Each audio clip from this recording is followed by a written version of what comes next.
அதிமுகம் நேயர்களுக்கு வணக்கம். இது நேர்முகம். இன்றைய சிறப்பு விருந்தினர் அரசியல் விமர்சகர் சேகுவேரா ஜெய்சங்கர். அதுக்குள்ள நிறைய ஹீரோயின்ஸ் இருக்கிறதாகவும் அந்த ஹீரோயின் அதுதான் நான் என்ன சொல்ல வைக்கிறீங்க. நீங்க பல நடிகைகளுக்கு இவர் பர்சனல் மேனேஜரா இருக்கிறாரு.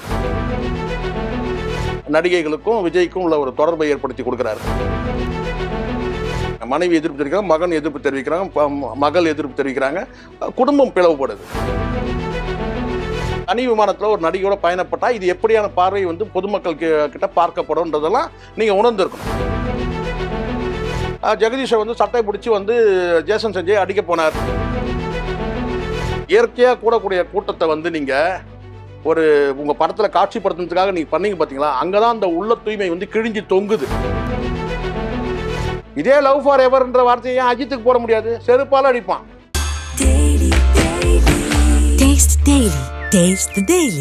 டயா பூஸ்டர் சுகரை கண்ட்ரோல் பண்ணும், உங்க ஆரோக்கியத்தை மீட்டு தரும். சர்க்கரையை கட்டுப்படுத்துறதுக்கான எளிமையான வழிமுறை, இயற்கையான வழிமுறை. அனைத்து மருந்து கடைகளிலும் கிடைக்கும்.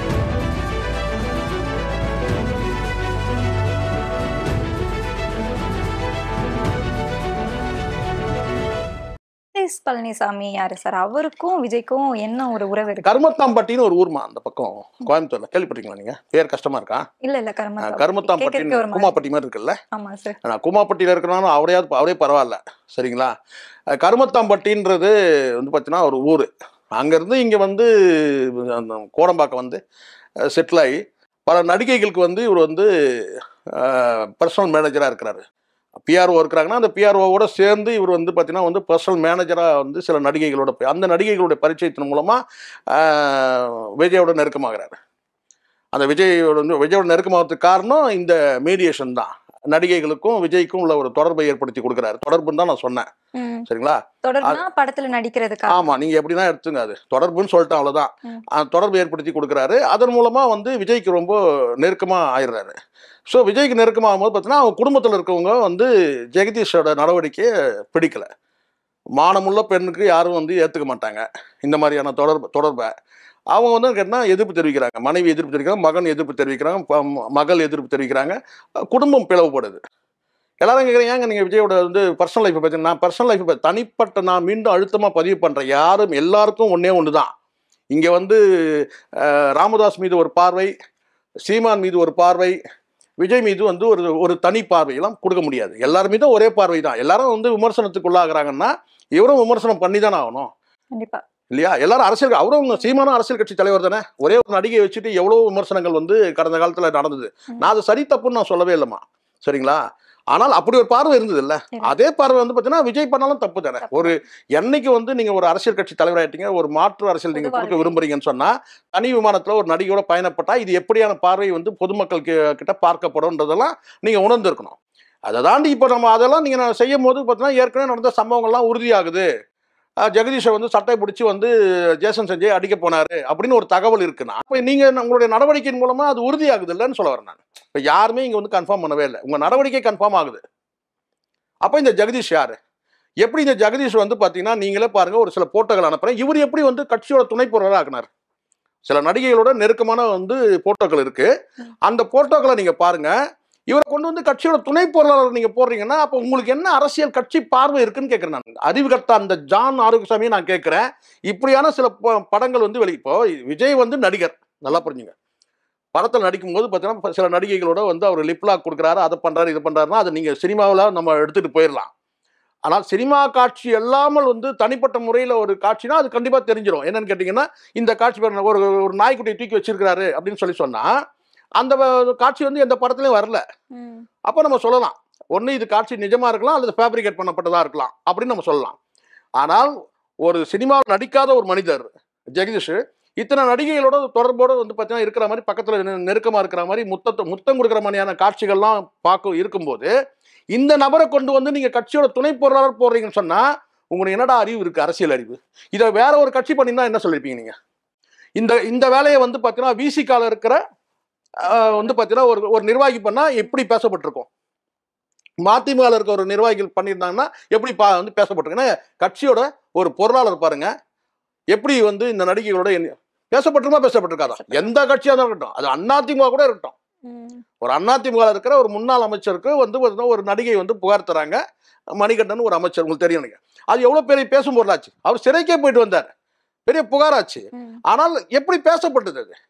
அந்த வந்து அந்த கட்சியும் கூட வந்து பார்த்தீங்கன்னா வந்து இதை வந்து பார்த்தீங்கன்னா ஒழுங்கு நடவடிக்கை எடுக்கிற அளவுக்கு போயிடுச்சு. அப்போ இங்கே ஒரு கட்சியோட ஒரு நிர்வாகத்தை வந்து நீங்கள் பண்ணக்கூடிய நபர்கள், நீங்கள் அது ஜானா இருக்கட்டும், ஜான் ஆரோக்கியம் யாருனா இருக்கட்டும், ஒரு கட்சியோட துணை பொருளாளர் வந்து நீங்கள் இந்த பதவி நீங்கள் கொடுக்குறீங்கன்னா அவர் எப்படிப்பட்ட நபராக இருக்கணும்? அப்போ இந்த கவனம் எங்கே போச்சு? விஜய்க்கும் சேர்த்தே நான் கேட்குறேன். ஏன்னா கட்சிக்கு துணை பொருளாளர் ஒரு பதவி கொடுக்குறீங்க, அவன் எப்படி வந்து நடிகைகளோட வந்து பார்த்தீங்கன்னா அது திரும்ப நடிகராக இருந்தால் கூட சொல்லலாம் சினிமாவுக்காக எடுக்கப்பட்டது அப்படின்னு சொல்லி எஸ்கேப் ஆக முடியும் இல்லையா? அப்போ இது நாளப்போக்கில் இது அப்படியே நாளைக்கு வந்து பழக்கமாயிரும்ல. அப்போ இங்கே எல்லாருக்கும் ஒரே பார்வை தான். நடிகைகள் விஷயத்தில் ஒரு தலைவர் விமர்சிக்கப்படுறாருன்னா அப்போ உங்களையும் தானே விமர்சிக்கணும். அப்போ தலைவராக மட்டும் விமர்சிக்கலாம், பொருளாளர் விட்டுறலான்னு சொன்னால் அது என்ன ரிலாக்ஸேஷன் அவங்க கொடுக்க முடியும்? முடியாது. அது யாராக இருந்தாலும் விஜய் மீதும் ஒரே பார்வை தான். நீங்கள் அரசியல் இப்போ நான் கேட்குறேன், எம்ஜிஆர் எடுத்துங்க. எம்ஜிஆர் வந்து உங்களுக்கு நல்லா தெரியும் கேட்டால் பல வந்து படங்கள்லாம் நடிச்சிருக்கிறாரு, ஜெயலலிதா, லதா இவங்களோடலாம் நடிச்சிருக்கிறாரு. அதுக்கப்புறம் அரசியலுக்கு வந்த பிறகு எம்ஜிஆருக்கு வந்து பார்த்தீங்கன்னா இந்த மாதிரி வந்து ஒரு நடிகைகளோட ஏதாவது ஒரு தொடர்பு இருக்குது, இல்லை ஏதோ வந்து நெருக்கமாக ஒரு ஃபோட்டோ எடுத்துக்கிறாங்க, இணைஞ்சி ஃபோட்டோ எடுக்க ஏதோ ஒன்று இருக்குன்னு வச்சுங்க. அப்போ அது எவ்வளோ பேசும் பொருளாக இருக்கும் யாராக இருந்தாலும். அரசியல் கட்சிக்கு வந்து சினிமாவில் இருந்தபோது இது வந்து சினிமாவுக்காக எடுக்கப்பட்ட ஷூட்டிங்க இது அப்படின்னு சொல்லி கூட வந்து பார்த்தீங்கன்னா சமாளிக்க முடியும். ஆனால் அதெல்லாம் விட்டுட்டு ஒரு அரசியல் கட்சிக்கு வந்த பிறகு எப்படி இருக்கணும்? இதுக்கு ஒரே உதாரணம் ஜெயலலிதாவை சொல்ல முடியும். ஜெயலலிதா மீது 1000 விமர்சனம் இருக்கட்டும், ஆனால் முதலமைச்சர் ஆன பிறகு அவங்க மீது ஏதாவது விமர்சனம் இருக்கா? ஏதாவது இந்த மாதிரி பேச முடியுமா? அப்போ எவ்வளோ எச்சரிக்கையாக எவ்வளோ ஒழுக்கமாக இருந்தாங்க. சரி, அரசியலுக்கு முன்னாடி வந்து முன்னாள் ஒரு வாழ்க்கையை பற்றி, சோபன் பாபு பற்றி நிறைய விமர்சனம்லாம் வந்தது உங்களுக்கு தெரியும்.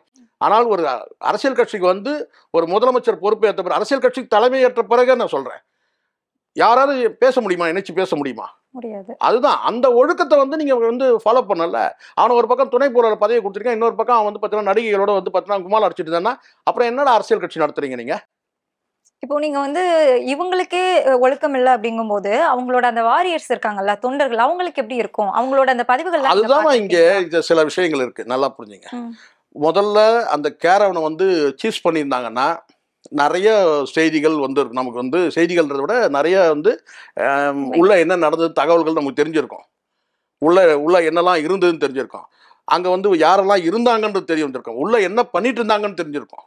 ஏன்னா முழுக்க இறுதிக்கு அந்த கரூர் சம்பவம் வந்து முழுக்க காட்சிப்படுத்தப்பட்டு கிட்டத்தட்ட 63 ட்ரோன் கேமரா வந்து அதை ஆப்ரேட் பண்ண நபர் யார், அந்த இன்ஸ்ட்ருமெண்ட்லாம் எங்கே, அந்த வாகனத்தை சீஸ் பண்ணியிருந்தாங்கன்னா எல்லாமே வெளியே தெரிஞ்சிருக்கும். அது நடக்கலை.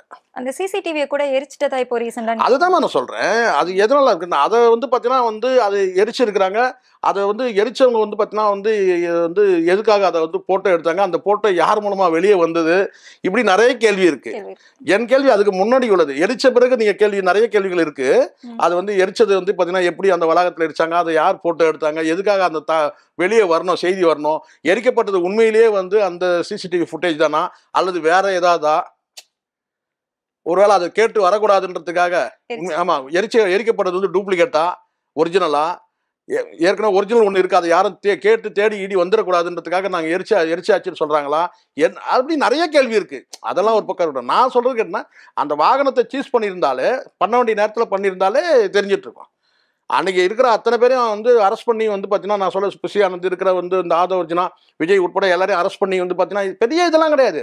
அரெஸ்ட் பண்ணி தூக்கி போய் மெடிக்கல் டெஸ்ட் போட்டிருந்தாங்கன்னா எல்லாரும் எத்தனை பேர் குடிச்சிருந்தாங்கன்னு தெரிஞ்சிருக்கும். ஸோ இதெல்லாம் நடக்கவே இல்லைல்ல. அப்போது எல்லாருடைய வந்து இதை ஒரு குற்றமாக நான் சொல்லணுமா, எல்லாருடைய கவனமும் வந்து பார்த்தீங்கன்னா அந்த மக்களை மீட்டுறதுலையும் அந்த நடக்கிற சம்பவத்தில் வந்து பார்த்தீங்கன்னா கிட்ட நூற்றுக்கணக்கான பேர் இங்கே வந்து குத்துயிரும் கொலையுருமாக வந்து இருக்கும்போது, அங்கே வந்து பார்த்தீங்கன்னா வந்து துன்புறும் போது, ஏன்னா அந்த மக்கள் வந்து பார்த்தீங்கன்னா ஒருத்தர் இடிக்கிறத பார்க்குறோம், அடிக்கிறத பார்க்குறோம், அங்கே உள்ள தள்ளி விடுறத பார்க்குறோம், குத்துறத பார்க்குறோம். ஒரு மனிதரை பார்ப்பீங்க அந்த காட்சியில் வந்து அந்த குழந்தையை தள்ளி விடணுன்றதுக்காக ஒருத்தர் தள்ளுவாங்க. ஸோ வந்து பார்த்தீங்கன்னா வந்து ஒருத்தர் குத்துறது, மிதிக்கிறது, இதெல்லாம் நம்ம வந்து காட்சி இருக்குது. தள்ளி விடுறது, இந்த தள்ளுமுள்ளு நாங்கள் வந்து இந்த கூட்ட நெரிசல்ன்றது சாதாரண விஷயம் இல்லைம்மா. அந்த நெரிசலில் இவங்க என்னெல்லாம் பண்ணுவாங்கன்றது தெரியும். எனக்கு வந்து எம்ஜிஆருடைய உடல் வைக்கப்பட்டிருக்கு. நாங்கள் வந்து பார்த்தீங்கன்னா வந்து ஒரு பார்வையாளராக வந்து போகும்போது பெரிய கூட்ட நெரிசலில் காலில் இருக்கிற நகம் குத்தி காலில் என் பின்பக்கம் இருக்கிற கால் வந்து கீறல் ஏற்பட்டு ரத்தம் வருது. அது எனக்கு தெரியவே இல்லை, அந்த நிமிடம் வரைக்கும் எனக்கு தெரியல. அதுக்கப்புறம் ஏதோ காலில் வந்து ஈரமாக இருக்கே, என்ன ஈரமா, செருப்போடு சேர்ந்து கால் ஈரமா, ஏன்னா செருப்பு கெட்டியாக பிடிச்சிட்டே வந்துட்டு இருக்கிறேன், ஏன்னா செருப்பு வந்து மிதிச்சிட்டாங்கன்னா செருப்பு போயிடும்ட்டு. அப்போ வந்து கால் செருப்பில் வந்து ஏதோ வந்து ஈரமாக இருக்குது, பிசு பிசுன்னு இருக்குது, என்ன இருக்குன்னு சொல்லி பார்த்தா சிகப்பாக இருக்குது கால், அந்த செருப்பு ஃபுல்லாக. எப்படின்னு கேட்டால் கால் பின்னாடி வந்த நபருடைய கால் நகம் குத்தி என் கால் பின்னங்காலில் வந்து பார்த்தீங்கன்னா கீறல் ஏற்படுது. இது எம்ஜிஆர் மரணத்தில் ஏற்பட்ட எனக்கு அனுபவம். ஸோ அதனால் வந்து அவ்வளோ மக்கள் வந்து அங்கே பாதிக்கப்பட்டிருக்கும் போது அந்த மக்களுக்கான அந்த நிவாரணத்துக்காக வந்து எல்லாருடைய கவனமும், போலீஸ், காவல்துறை உட்பட, அமைச்சர்கள் உட்பட மொத்த நிர்வாகமும் வந்து பார்த்தீங்கன்னா அந்த மக்கள்கிட்ட கவனம் செலுத்தும் போது இதை விட்டுட்டாங்க. இதில் கவனம் செலுத்த இது அப்போவே வந்து அந்த வாகனத்தை சீஸ் பண்ணியிருந்தாங்கன்னா அதில் உள்ளே இருக்கிற என்ன இன்ஸ்ட்ருமெண்ட் இருந்து இந்த 63 ட்ரோன் கேமராவும் வந்து பார்த்தீங்கன்னா ஆப்ரேட் பண்ணது எத்தனை எக்யூப்மெண்ட் வச்சு ஆப்ரேட் பண்ணாங்க. 63 ட்ரோன் கேமராவுக்கும் வந்து ஒரே ஒரு இதை வச்சு பண்ண முடியுமாமா? முடியாது. எனக்கு தெரியல அதை பற்றி. முடியாது. அப்போ அவ்வளோ எவ்வளோ டெக்னீஷியன்கள் உள்ளே இருந்தாங்க, அதுக்குள்ள எதுக்காக இதை காட்சிப்படுத்துனாங்க, ஜனநாயகன் படத்தில் வந்து இந்த காட்சியை கொண்டு வரணுன்றதுக்காக திட்டமிட்டாங்க. ஒரு விஷயம் சொல்கிறோமா, இங்கே எந்த ஒரு செயலுமே வந்து உள்ள தூய்மையோடு நீங்கள் பண்ணீங்கன்னா சிக்கல் ஏற்படாது. நீங்கள் இதை வந்து உள்ள தூய்மையாக பண்ணல, காலையில் நீங்கள் கிளம்பும் போதே முடிவு பண்ணிட்டீங்க, ஷூட்டிங்காக இந்த காட்சிப்படுத்தணுன்றதை முடிவு பண்ணிட்டீங்க. அதுக்கு முன்னாடி உங்களுக்கு எதுக்காக இந்த ப்ரோக்ராமை சேஞ்ச் பண்ணீங்கன்னா, வேற இடத்துல இந்த ப்ரோக்ராமை எதுக்கு கரூருக்கு மாற்றினீங்கன்னா, ஏற்கனவே இங்கே வந்து முப்பெரும் விழா நடத்துனால அதே இடத்துல பண்ணி நம்ம பலத்தை காட்டணுன்றதுக்கு ஒரு நோக்கம். அதை கூட நம்ம அரசியல் காரணமாக எடுத்துக்கலாம். ஆனால் அந்த இயற்கையாக கூடக்கூடிய கூட்டத்தை வந்து நீங்கள் ஒரு உங்கள் படத்தில் காட்சிப்படுத்துறதுக்காக நீங்கள் பண்ணீங்க பார்த்தீங்களா, அங்கே தான் அந்த உள்ள தூய்மை வந்து கிழிஞ்சு தொங்குது. ஸோ உள்ள தூய்மையோட நீங்கள் ஒரு வேலையை நீங்கள் செய்யவே இல்லை. அப்படி செய்யாமல் நீங்கள் இப்போ என்ன செய்றீங்கன்னா, இந்த சம்பவம் வந்த பிறகு ஒரு கருத்துருவாக்கம் உருவாக்குறீங்க. இதை வந்து நியாயப்படுத்துறதுக்கு, ஒரு இயல்புப்படுத்துறதுக்கு, இது இயல்பாக நடந்தது தான், இயல்பாக நடந்த ஒரு ஆக்சிடென்ட் தான். கடைசியில் அது முடிக்கும் போது அப்படி தான் முடியும். ஆனால் உங்கள் மனசாட்சிக்கு தெரியும். இப்போது உதாரணத்துக்கு இப்படி எடுத்துங்க, இப்போது கிட்டத்தட்ட ஒரு 27,000 பேர் அந்த இடத்துல கூடி இருக்கதா சொல்கிறாங்க. ஒரு 100 பேர் இருந்தாங்கன்னா அந்த இடத்துல வந்து ஒரு தள்ளுமுள்ளு ஏற்படுதுன்னா ஒரே ஒரு நபருக்கு வேணா ஒரு சிராய்ப்பு ஏற்படுத்துன்னு சொல்லலாம். ஒரு நபருக்கு 100 பேர்னு 1000 பேர்னா சொல்லலாம். உங்களுக்கு என்னன்னு கேட்டிங்கன்னா ஒரு சிராய்ப்பு தான் ஏற்படுத்தும், உயிரெலாம் போகாது. நீங்கள் என்னதான் நீங்கள் வந்து பார்த்தீங்கன்னா வந்து ஒரு 1000 பேர் இருக்கிற இடத்துல கூட வந்து ஒரு தள்ளுமுள்ளு நடந்து கேட்டால் உயிர் போகிற அளவுக்குள்ள வந்து ஆகாது, ஒரு காயப்படுறதுக்கான வாய்ப்பு இருக்குது. இப்போ நான் சொன்னேன் இல்லையா, நகத்தில் கீறிக்கிறது, தள்ளி விடுறது, வந்து இடிக்கிறது, இப்படி ஆனால் வந்து பார்த்தீங்கன்னா வந்து உடல் ரீதியாக வந்து கேட்டால் வந்து காயம் ஏற்படாது, ரத்த காயம் ஏற்படாத அளவுக்கு வேணா ஒரு பெயின் ஏற்படலாம். ஆனால் கிட்டத்தட்ட வந்து ஒரு 100 பேர் வந்து காயப்படுறாங்க, 40 பேர் வந்து இறந்தே போகிறாங்கன்னு சொன்னால் அந்த இடத்துல வந்து பார்த்தீங்கன்னா ஒரு 10,000 பேர் இருந்தாலே இது நடக்கிறதுக்கான வாய்ப்பு இருக்குது. இது அனுமானிக்கணும். ஒரு 10,000 பேர் இருந்தாலே வந்து பார்த்தீங்கன்னா ஒரு 10 பேர் வந்து பார்த்தீங்கன்னா வந்து கூட்ட நெரிசலில் வந்து ஏதாவது ஒன்று ஆகிறதுக்கு வாய்ப்பு இருக்குப்பா அப்படின்னு. 27,000 பேர் வந்து கிட்டத்தட்ட அந்த கூட்ட நெரிசல் இருக்கும்போது எத்தனை பேரால் மிதிப்பட்டிருப்பாங்க? ஒரு அப்ராக்சிமேட்டாக சொல்லுங்கள். அப்ராக்சிமேட்டாக குறைஞ்சபட்சம் வந்து பார்த்தீங்கன்னா ஒரு 100 பேர் மிதிப்பட்டிருக்கிறாங்கன்னா ஒரு 1000 பேராவது மிதிச்சிருப்பாங்க. நான் சொல்றது மிதிப்பட்ட நபர் சொல்ல, மிதித்த நபர்கள் சொல்கிறேன். அப்போ நான் கேட்குறேன் வந்து பார்த்தீங்கன்னா நம்ம காலில் மிதிக்கிறது வந்து ஒரு மனிதன்றது எனக்கு தெரியாதா? இப்போ தரையில் கால் வைக்கிறதுக்கும், ஒரு மண்ணில் கால் வைக்கிறதுக்கும், ஒரு ரோட்டில் சிமெண்ட் ரோட்டில் காலை வைக்கிறதுக்கும், தார் ரோட்டில் காலை வைக்கிறதுக்குமே எனக்கு தெரியும். நான் சொல்கிறது வெறும் கால் சொல்கிறேன், செருப்பு காலோடு இருந்தாலும் கூட நமக்கு தெரியும். இதை நம்ம எதை மிதிக்கிறோம், ஒரு மண் மூட்டையை மிதிக்கிறோமா, ஒரு தரையை மிதிக்கிறோமா, ஒரு மனிதனை மிதிக்கிறோமான்றது தெரியும். கண்டிப்பாக தெரியாமலாம் இருக்காது. இப்போ பலரும் கேட்குறாங்கல்ல, கேட்டால் அந்த மக்களே வந்து முட்டாள்களுக்கு சொல்கிறேன் நான், அந்த மக்களே வந்து அந்த 41 பேர் மட்டும் இல்லைங்க, அந்த கரூர் மக்களே வந்து பார்த்தீங்கன்னா விஜய் மீது எதுவும் தப்பு இல்லைன்னு சொல்கிறாங்கன்னு சொன்னால் எல்லாருமே ஒரு குற்ற உணர்வோடு இருக்கிறாங்க. இது ஏன் நம்ம போகணும்னு கூட அவங்க யோசிப்பாங்க. தெரிஞ்சு செய்தது கிடையாது. அவங்களாம் அப்பாவி மக்கள் தான். மிதிச்சவங்க கூட நான் சொல்வேன் என்னன்னு கேட்டிங்கன்னா அப்பாவிங்க கூட என்னால் சொல்ல முடியும். காரணம் மிதிப்பட்டவங்க மட்டுமே இல்லை, ஏன்னா அவங்க திட்டமிட்டு செய்யலை. ஒரு கூட்ட நெரிசல் வரும்போது பார்த்தீங்கன்னா இங்கே எல்லாருக்குமே அப்படிதான், தனக்கு ஒரு பிரச்சனை வரும்போது தன்னை காப்பாற்றிக்க பார்ப்பான். அப்படிதான் வந்து மனிதனுடைய இயல்பு. அப்படி 2000 ரூபா கொடுக்குறாங்கன்னா தொண்டையில் காலை வச்சுட்டு போய் வாங்கினவங்களாம் இருக்கிறான். எது இந்த வெள்ள நிவாரணத்துக்கு அங்கே மக்கள் வந்து பார்த்தீங்கன்னா வந்து அங்கே வந்து ஒரு ஆதாயப்படுத்திக்கிறதுக்கு கூட இல்லை. விஜய் 2000 ரூபா கொடுக்க போறாரா? கிடையாது. விஜய் என்ற ஒரு நடிகனை பார்க்க வந்த ஒரு அப்பாவி கூட்டம். இதே நீங்கள் வந்து 2000 ரூபா வெள்ள நிவாரணம் கொடுக்க வந்தாங்க, அப்போ போய் தொண்டையில் காலை வச்சுட்டு போய் வாங்கினாங்கன்னு சொன்னால் நீங்கள் சொல்லலாம் ஆதாயத்துக்காக 2000 ஆதாயத்துக்கு போய் தொண்டையில் காலை வச்சு மிதிச்சிங்கடா அப்படின்னு சொல்லலாம். ஆனால் முழுக்க அங்கே மக்கள் வந்து ஒரு நடிகனை பார்க்க வந்து கூட்டம். எந்த ஆதாயம், எந்த பெனிஃபிட்டும் கிடையாது அவனை பார்க்கறதுனால. அவனே ஏற்கனவே வந்து பார்த்தீங்கன்னா வந்து ஈரக்கை கூட உதறல கட்சிக்காகவே. அப்படி ஒரு நடிகனை வந்து பார்த்தீங்கன்னா வந்து அங்கே வந்து எம்ஜிஆரோ இல்லை விஜயகாந்தோ கூட கிடையாது. வந்து ஒரு சுயநலமி, அதிகார வெறி, அதிகார பசிக்காக வரான். அவனை போய் பார்க்கறதுக்காக நம்ம போய் இந்த மாதிரி வந்து ஒரு 10 பேரை நம்ம மிதிச்சிட்டோமேன்ற அந்த ஒரு கில்ட்ல வந்து ஒரு குற்ற உணர்வுல அவங்க இருக்கிறாங்க. சரியா? அதனால அந்த மக்களை நம்ம வந்து இதை நீங்க வந்து ஆதாயத்துக்காக பண்ணாங்கன்னா நம்ம சொல்லலாம். அப்படி இருக்கும்போது அதை வந்து ஒரு குற்ற உணர்வு இருக்க மக்களை போயிட்டு இந்த பைத்தியங்கள்லாம், சில பைத்தியங்கள் எல்லாம் இருக்கு. இந்த பைத்தியங்கள்லாம் என்ன சொல்லிக்கிட்டுனா, அதில் ஒரு லேட்டஸ்டாக ஒரு பைத்தியம் வந்து ஒரு மனநோய் மருத்துவர், உங்களுக்கு தெரியும்னு நினைக்கிறேன். அந்த முதல்ல ட்ரீட்மெண்ட்டுக்கு போக வேண்டியதை முதல்ல வந்து மனநோய் ட்ரீட்மெண்ட்டுக்கு போனோம்னா முதல்ல அந்த டாக்டர் தான் போகணும்.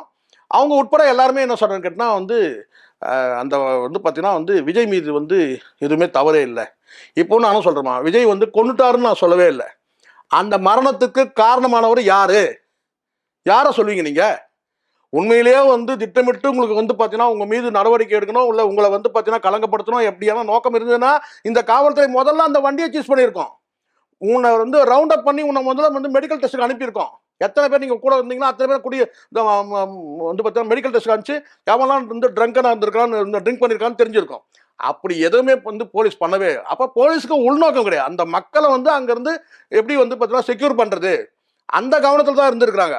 இதில் வந்து பார்த்தீங்கன்னா உங்களுக்கு உள்நோக்கம் வந்து இருக்கு. யாருக்கு இது? தாவேக்காக்கு உள்நோக்கம் வந்து இருக்கு. என்னன்னு கேட்டிங்கன்னா, அங்கே 30 விழா நடத்துனாங்க, அங்கே நம்ம நடத்தணும், அங்கே சரி அது கூட போட்டோம். இதை வந்து காட்சிப்படுத்தணும். காட்சிப்படுத்தி இதையே நம்ம வந்து ஒரு பிரச்சார உத்தியாக நம்ம பயன்படுத்தணுன்ற அந்த நோக்கம் இருந்ததுனால தான், கெட்ட நோக்கம்னால தான் இவ்வளோ சிக்கல். இதை புரிஞ்சுக்காமன்னு கேட்டால் அந்த மக்களே வரவேற்கிறாங்க. அந்த மக்கள் அப்படின்னு நினைக்கல. எப்பறம் நினைப்பான்? அவனும் வந்து குற்றவாளியாக இருக்கிறாங்க. அந்த முடியல. ஆமா, 27,000 பேர்ல வந்து பார்த்தீங்கன்னா யாரு எங்க மிதிச்சான்றது தெரியாதுல்ல. இப்ப 100 பேர் மிதிச்சிருக்காமா அங்க சேர்ந்து, 1000 பேர் இல்ல, ஒரு 10,000 பேர் மிதிச்சிருக்கிறான்னு வச்சுங்க, மிதிப்பட்டிருக்கிறான்னு வச்சுங்க.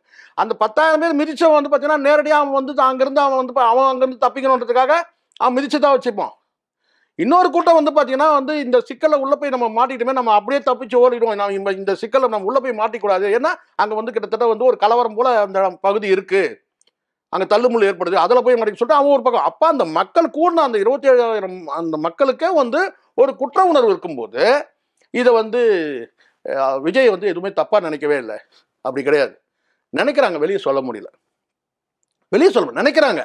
சார் இவன் வந்ததுனால தான் இப்படி ஆயிடுச்சு. கரூரில் நல்லா தானே இருந்தது மக்கள் வந்து பார்த்தீங்கன்னா, தேவையில்லாமல் வந்து பார்த்தீங்கன்னா இந்த 40 குடும்பங்களுக்கு வந்து இந்த தொகை கொடுத்து வச்சு நம்ம பேசுகிறாங்கல்லம்மா, இது வந்து காலம்தான் பதில் சொல்லும். சில பேர் வந்து பார்த்தீங்கன்னா அவங்கள வந்து நம்ம வந்து வசைப்படவும் முடியல. இவங்களாம் தெரிஞ்சு பேசுகிறாங்களா தெரியாத பேசுகிறாங்களா தெரியல. வந்து இவ வந்து இல்லை சொல்ல வைக்கப்படுறாங்களா, ஒரு இயல்பாக்கம் நடக்குதா, ஒரு கருத்துருவாக்கம் நடக்குதா, இதில் வந்து விஜயை குற்றமே சொல்லவே இல்லை அப்படின்றது சொல்கிறாங்க இல்லையா. இது அப்படி ஒரு கருத்துருவாக்கம் வந்து செய்யப்படுதான்ற ஒரு கேள்வி கூட நமக்கு இருக்க தான் செய்யுது. ஏன்னா கொச்சைப்படுத்தவும் முடியல அந்த மக்களை. ஏன்னா பிரியாணி அபிராமிக்கு ஈக்குவலாக வந்து ஒரு பொம்பளை பேசுகிறாங்கன்னா அந்த பொம்பளை நம்ம என்ன சொல்கிறதுன்றது எனக்கு தெரியல. அப்போ இதை வந்து இப்படியான இதுன்னு கேட்டால் இப்போ உங்களுக்கு தெரியும், ஏற்கனவே பல டிசாஸ்டர்கள் நடந்திருக்கு. வெள்ளத்தில் பறி கொடுத்தவங்க இருக்கிறாங்க, சுனாமியில் பறி கொடுத்தவங்க இருக்கிறாங்க, பெரிய பெரிய விபத்தில், தீ விபத்தில் வந்து கிட்டத்தட்ட 99 குழந்தைகள் வந்து இறந்தது உங்களுக்கு தெரியும் நினைக்கிறேன், கும்பகோணத்தில். இப்போ இந்த மக்கள்லாம் வந்து இதெல்லாம் இது போன்ற ஒரு இழப்பு தான் இது. இப்போ நான் இதை வந்து ஒரு மனிதர்களால் நடத்தப்பட்ட ஒரு பேரழிவு. அந்த மனிதர்கள் வந்து ஒரு குற்ற உணர்வோடு இருக்கிறாங்க. அதில் ஒரு 40 பேருக்கு வந்து பார்த்தீங்கன்னா ஒரு தொகையை கொடுத்து சமாளிக்க பார்க்கும்போது பார்த்தீங்கன்னா அந்த மக்கள்கிட்ட இருந்து வேற என்ன அவுட்புட் கிடைக்கும்? இதை வந்து பார்த்தீங்கன்னா அவங்க உணர்ந்து பேசுகிறாங்களா, உணராமல் பேசுகிறாங்களா, தெரிஞ்சு பேசுகிறாங்க தெரியாது பேசுகிறாங்க. ஏன்னா பேசுகிறவங்களும் வயதில் மூப்படைஞ்சவங்களும் இருக்கிறாங்க. இந்த தொகை வந்து இப்படி பேச வைக்குதா அவங்கள? அப்புறம் காலம் முழுவதும் அவங்களுக்கு நிச்சயமாக அந்த தாக்கம் இருக்க தானே செய்யும். 20 வருஷத்துக்கு முன்னாடி சுனாமியில் இறந்தவங்களுக்கு வந்து பார்த்தீங்கன்னா ஒரு டிசம்பர் 26 போய் வந்து பார்த்தீங்கன்னா அங்கே வந்து படையல் போடுறதும் அந்த இறந்து போனவங்களுக்கு வந்து அந்த சடங்கு சம்பிரதாயம் பண்ணுறதை நம்ம பார்க்குறோம். அப்போ இந்த மக்களை நம்ம எப்படி எடுத்துக்க முடியும்? நம்ம இந்த வழி வந்து பார்த்தீங்கன்னா எப்படியும் வந்து பார்த்தீங்கன்னா அவங்களுக்கு வந்து ஒரு இந்த 20 லட்சம் கரைஞ்ச பிறகு அந்த இழப்பு அவங்களுக்கு வந்து வாழ்க்கை முழுவதும் இருக்க தான் செய்யும். அப்படிதான் என்னுடைய. அதனால அவங்கள கொச்சப்படுத்தவும் இல்லை. ஏன்னா ஒரு தேர்ந்த ஒரு மனநோய் மருத்துவர் வந்து உங்களுக்கு தெரியும், மனநல மருத்துவர்னு சொல்றதே நல்லா இருக்காதுன்னு நினைக்கிறேன் அவங்கள. ஏன்னா அவங்களுக்கு மனநலமே சரியில்லாதனால ஒரு மனநோய் மருத்துவர் அவங்களே வந்து பார்த்தீங்கன்னா வந்து அவங்களுக்கு வந்து முட்டு கொடுக்குறத நம்ம பார்க்குறோம். முட்டு கொடுக்குறது கிடையாது, விஜய்க்கு வந்து முட்டு கொடுத்தா பார்க்குறோம். அப்போ அந்த அப்பாவி மக்களை நம்ம எப்படி எடுத்துக்க முடியும்? ஏன்னா அவங்களே வந்து விஜயோட தீவிர வந்து ரசிகையாக இருக்கிறாங்க. இன்னும் சொல்லப்போனால் ஒரு மாவட்ட நிர்வாகத்தில் கூட ஏதாவது போஸ்டிங் கூட கொடுக்கலாங்க.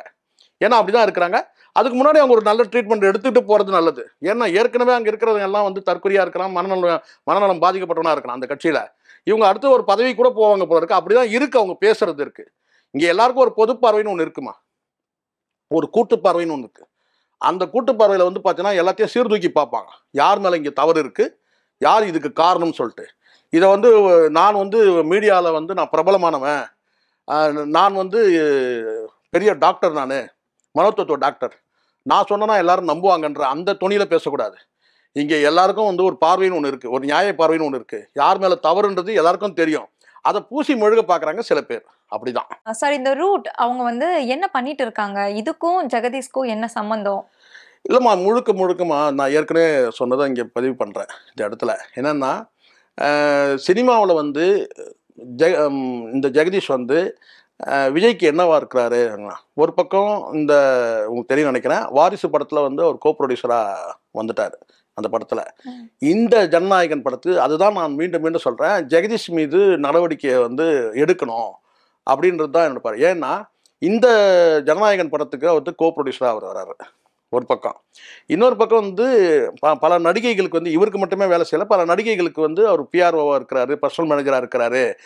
விஜய் போன்ற ஒரு பெரிய கல்ட்டுக்கிட்ட வந்து இவர் வந்து நல்ல ஒரு ஃப்ரெண்ட்ஷிப், ரொம்ப டீப்பான ஃப்ரெண்ட்ஷிப். உங்களுக்கு தெரிய நினைக்கிறேன், துப்பாக்கி படத்தில் வந்து இவருக்கு பேரே வந்து ஜெகதீஷ். யாருக்கு? விஜய்க்கு. அப்போ எந்த அளவுக்கு நெருக்கம்னு பார்த்துங்க. அப்போ எப்படி இவர் வந்து அவ்வளோ நெருக்கமானார். இதை தாண்டி குடும்பத்தில் வந்து பார்த்தீங்கன்னா எல்லாரையுமே ஒதுக்கிட்டு எனக்கு ஜெகதீஷ் தான் வேணும்னு நினைக்கிறேன். நீங்கள் எல்லாரும் புஷி ஆனந்தே வச்சு பிடிச்சி தூக்கிட்டு இருக்கிறாங்க. புஷி ஆனந்தும் ஒரு இந்த கிட்டத்தட்ட வந்து ஒரு ஜெகதீஷ் தான் வச்சுங்களேன். ஆனாலும் வந்து வெரி ரீசெண்டாக வந்து கிட்டத்தட்ட எனக்கு தெரிஞ்சு ஒரு 2020க்கு பிறகு ரொம்ப நெருக்கமாகி இந்த 5 வருஷத்தில் வந்து பார்த்தீங்கன்னா அவர் உள்ள நுழைஞ்ச பட்சம் புஷி ஆனந்த் வந்து கிட்டத்தட்ட ஒரு 15 வருஷமாக இருக்காருமா, 20 வருஷமாக இருக்கிறாரு. அப்போல்லாம் வந்து குடும்பத்தில் வந்து பிளவுலாம் ஏற்படலை. ஆனால் ஜெகதீஷ் வந்த பிறகு இதுதான் ரொம்ப நுணுக்கமாக கவனிக்கணும். நீங்கள் சொன்ன அந்த ரூட் இதுதான். ஜெகதீஷ் வந்த பிறகு அப்போதான் குடும்பத்தில் பிளவு ஏற்படுது. நல்லா புரிஞ்சுக்கணும். ஜெகதீஷ் நெருக்கமான பிறகு, யார்கிட்ட? விஜய் கிட்ட நெருக்கமான பிறகு தான் குடும்பத்தில் வந்து அப்பா வந்து விலகி போகிறாரு, வந்து மனைவி வந்து விலகி போகிறாங்க, பிள்ளைகள் விலகி போகிறாங்க. அப்போ மனைவி பிள்ளைகள் அம்மா அப்பா கூட வேண்டாம் எனக்கு ஜெகதீஷ் வேணும்னு சொன்னால் அப்போ ஜெகதீஷ்க்கும் இவருக்கே என்ன தொடர்பு? இதுதான் இங்கே வந்து பார்த்தீங்கன்னா வந்து இந்த இவருக்கு இந்த ரூட்டுன்றதை வந்து என்னால் உடச்சி சொல்ல முடியாத ஒரு சூழ்நிலை இருக்காது. நீங்கள் புரிஞ்சுப்பீங்கன்னு நினைக்கிறேன். இந்த காணொலி பார்க்குறோம் புரிஞ்சுப்பாங்க. அதுதான் ரூட். நீங்கள் எப்படி வேணாலும் அர்த்தப்படுத்திங்க. சினிமாவுக்கான ரூட்டாகவும் எடுத்துங்க, இல்லை ஒரு பர்சனல் லைஃப்லையும் வந்து பார்த்தீங்கன்னா எப்படி அவர் வந்து ரூட் எடுக்கிறார் பாருங்க. ஏன்னா இது உண்மை எல்லாருக்கும் தெரிஞ்சது தானே. இது நான் ஒன்றும் வந்து இட்டுக்கட்டி சொல்லவே இல்லையே. சில பேர் சொல்கிறாங்க வந்து கேட்டால் அவர் லிப்லாக் காட்சி நடத்தின வந்து பண்ணார் வந்து த்ரிஷாவோட, அதனால குடும்பமே வந்து பிளவுபட்டுருச்சு அப்படின்னு சொல்கிறாங்க. ஏன் இன்னொருத்தர் வந்து சொல்கிற கேட்டால் வந்து அவங்க டைவர்ஸ் பண்ண போகிறாங்க அப்படின்னா, எனக்கு அதெல்லாம் வந்து நான் அதுக்கு அவ்வளோ உள்ளே போக விரும்பலை. நான் சொல்கிறது கேட்டால் ஒரு நபரால் அந்த குடும்பம் வந்து கெட்டு போயிடுச்சு. விஜயோட குடும்பம் கெட்டு போனது ஒரு நபரால். அந்த நபர் யார்? ஜெகதீஷா, புஷி ஆனந்தா? 2 பேரையும் கூட சொல்ல முடியும் என்னால். ஆனால் ஜெகதீஷ் வந்த பிறகு தான் குடும்பத்தில் வந்து பார்த்தீங்கன்னா மனைவி பிள்ளைகள் கூட எனக்கு வேண்டாம் ஜெகதீஷ் வேணும்னு சொல்லும் போது அப்போ எவ்வளோ பெரிய வந்து ஒரு பலவீனம் வந்து விஜய் கிட்ட இருக்குன்றதை நீங்கள் புரிஞ்சுங்க. என்னால் எல்லாத்தையும் உடச்சி பேச முடியல. நானும் ஒரு வரம்புக்குள்ள நிற்கணும்ல. கரெக்ட். அதுக்குள்ள வந்து நிறைய ஹீரோயின்ஸ் இருக்கிறதாகவும் அந்த ஹீரோயின் அதுதான் நான் என்ன சொல்ல வைக்கிறீங்க நீங்கள். நான் சொல்கிறேன். நான் கேட்டேன்னா விஜயோட நடித்த நடிகைகள் பெரும்பாலான நடிகைகள் வந்து இவருக்கு என்ன இப்போ நீங்கள் கேட்ட கருமத்தாம்பட்டியிலேருந்து வந்த ஒரு நபருக்கு வந்து என்ன பெரிய ஸ்பெஷல் இருக்க போகுது? என்ன அவ்வளோ கஷ்டமான வேலையா? ஒரு பிஆர்ஓ வேலை வந்து பார்த்தீங்கன்னா வந்து உண்மையாக பிஆர்ஓ இருக்கிறவங்க இன்னும் பல பேர் இருக்கிறாங்க, வேலை இல்லாமல் இருக்கிறாங்க. அவங்கெல்லாம் உண்மையாக வந்து பார்த்தீங்கன்னா வந்து ஒரு பிஆர்ஓக்கு என்ன செய்யணுமோ அந்த வேலையை செய்யக்கூடிய நபர்கள் சினிமா துறையில் சொல்கிறேன். ஒரு எப்படி வந்து ஒரு படத்தை ப்ரொமோஷன் பண்ணணும், எப்படி ஆடு கொடுக்கணும், இதெல்லாம் இப்படி அதாவது நான் சொல்ல டெக்னிக்கலாக வந்து ஒரு பப்ளிக் ரிலேஷன் பண்ணக்கூடியவங்க, பிஆர் பண்ணக்கூடியவங்க, அவங்கெல்லாம் வந்து பார்த்தீங்கன்னா புறந்தள்ளப்பட்டு எங்கேயோ ஒரு மூலையில் இருக்கிறாங்க. இங்கே பெரும்பாலும் வந்து பார்த்தீங்கன்னா வந்து விஜய் பாணியில் சொன்னால் மாமா வேலை பண்ணுறவனுங்க தான் வந்து இப்போ வந்து இந்த ரூட்டுன்றது இதுதான். அவங்க தான் வந்து இந்த மாதிரியான வந்து பார்த்தீங்கன்னா வந்து ரூட் எடுத்து கொடுக்குறது, ஒரு நடிகையோட தனி விமானத்தில் பயணிக்கிறதுன்றது இதெல்லாம் எங்கேருந்து வருது? அன்னைக்கு பேசப்படலை. அன்னைக்கு அந்த 6 பேர் வந்து பயணப்பட்ட அந்த 6 பேர் அந்த தனி விமானத்தில் ஒரு நபர் வந்து இந்த ஜெகதீஷ் பழனிசாமி. சரிங்களா? பழனிசாமினா அந்த பேரை சேர்த்து சொல்கிறேன். ஸோ அதனால் இந்த கருமத்தாம்பட்டிக்காரன் வந்து எப்படி வந்து ஒரு கருமத்தை வந்து இந்த மாதிரி கருமத்தெல்லாம் பண்ணிட்டு இருக்கிறான் விஜய்க்குன்றதை பார்க்கணும். சரிங்களா? இது அப்படியே காலப்போல அப்படியே விட்டா கருமாதி பண்ணக்கூடிய இடத்துக்கு போயிடுவான். அதை தான் நம்ம எச்சரிக்கை பண்றோம். எவ்வளவு ரிஸ்க் வந்தாலும் பரவாயில்ல. சில பேர் என்ன சொன்னாங்க, அவங்க அவன் இப்படி பண்றான் அப்படி பண்றான்னு கேட்டாங்க. சேகுவாராக்கு ஒரே ஒரு முறை தான் சாவு. ஆனா உண்மையை பேசணுமா இல்லையா? ஒரு நல்ல குடும்பத்தை, ஒரு அழகான குடும்பத்தை, ஒரு குருவி குடும்பம் இருக்கிற ஒரு குடும்பத்தை வந்து உடைக்கிறான். இவன் முதலமைச்சர் ஆகிறான் இல்ல ஆகாம போறான். இவன் இல்லைன்னா இன்னொருத்தர் வந்து யாரும் நாட்டை ஆள மாட்டாங்களா? நான் கேட்கிறேன். யாரோ ஒருத்தர் நாட்டை ஆள போறாங்க. அன்னைக்கு ராஜாஜிலேருந்து தொடங்கி இன்னைக்கு எங்க வந்து பார்த்தீங்கன்னா வந்து அடுத்தடுத்து வந்துகிட்டே தான் இருக்கிறாங்க. இவன் தான் வந்து காப்பாற்றணும்னு ஒன்றும் கிடையாது. அதுவும் பச்சை மண். இவன் வந்து ஒண்ணுமே இவன் முதல்ல வந்து ஒரு ஒரு ஒரு அமைப்பை வந்து ஒரு ரசிகர் மன்றத்தை நிர்வாகம் பண்ண தெரியல. தன்னை நம்பி வந்த கூட்டத்தை வந்து பாதுகாக்க தெரியல. இவன் எங்க வந்து பார்த்தீங்கன்னா தமிழ்நாட்டை ஆள போறான். இவன் ஆள்றான் ஆளாம போட்டான். முதல்ல இவன் குடும்பத்தையே இவனால் நிர்வாகம் பண்ண முடியலன்றான எங்க கேள்வியா இருக்கு. மகனுக்கு நல்வழி காட்ட முடியல. ஒரு குடும்பத்தையே வந்து பார்த்தீங்கன்னா நீ முதல்ல ஒரு குடும்பமா மாறு. அதுக்கப்புறம் நாங்க எங்க ஆள்றதை பற்றி நாங்க பார்த்துக்கிறோம். அதுதான் நான் இங்க சொல்றேன். அப்ப நீங்க தனிப்பட்ட வாழ்க்கையை போகாதீங்க. தனிப்பட்ட வாழ்க்கையில ஒழுக்கம் இல்லைன்னா அதை சொல்லுவோம்டா. நாங்க அதை சொல்லுவோம். இல்ல எங்களை நீ ஆளணும்னு ஆசைப்படுறல்ல. என்ன நீ நான் வந்து இப்ப என்ன நீ ஆளணும்னு ஆசைப்படுறேன். அப்ப என்ன ஆளணும்ன்ற எப்படி இருக்கணும்ன்றதை நான் முடிவு பண்ணணும்ல. அப்ப நான் பேசிதான் ஆவேன். அதெல்லாம் நீ கேட்காதுன்னு சொன்னா அப்ப நீ வந்து பார்த்தீங்கன்னா என்ன ஆளணும்னு நினைக்கக்கூடாது. மக்களை நீ கிட்டத்தட்ட 8 கோடி பேர் வந்து மக்களை நீ ஆளணும்னு நினைக்கிறேன்னா நீ வந்து உங்ககிட்ட மினிமம் கேரண்டி இல்லை. ஒழுக்கத்துக்கு மினிமம் கேரண்டி இல்லை. உன் ஒழுக்கத்தை வந்து உன் மகன் உனக்கு சொல்லிக் கொடுக்குற இடத்துல நீ இருக்க.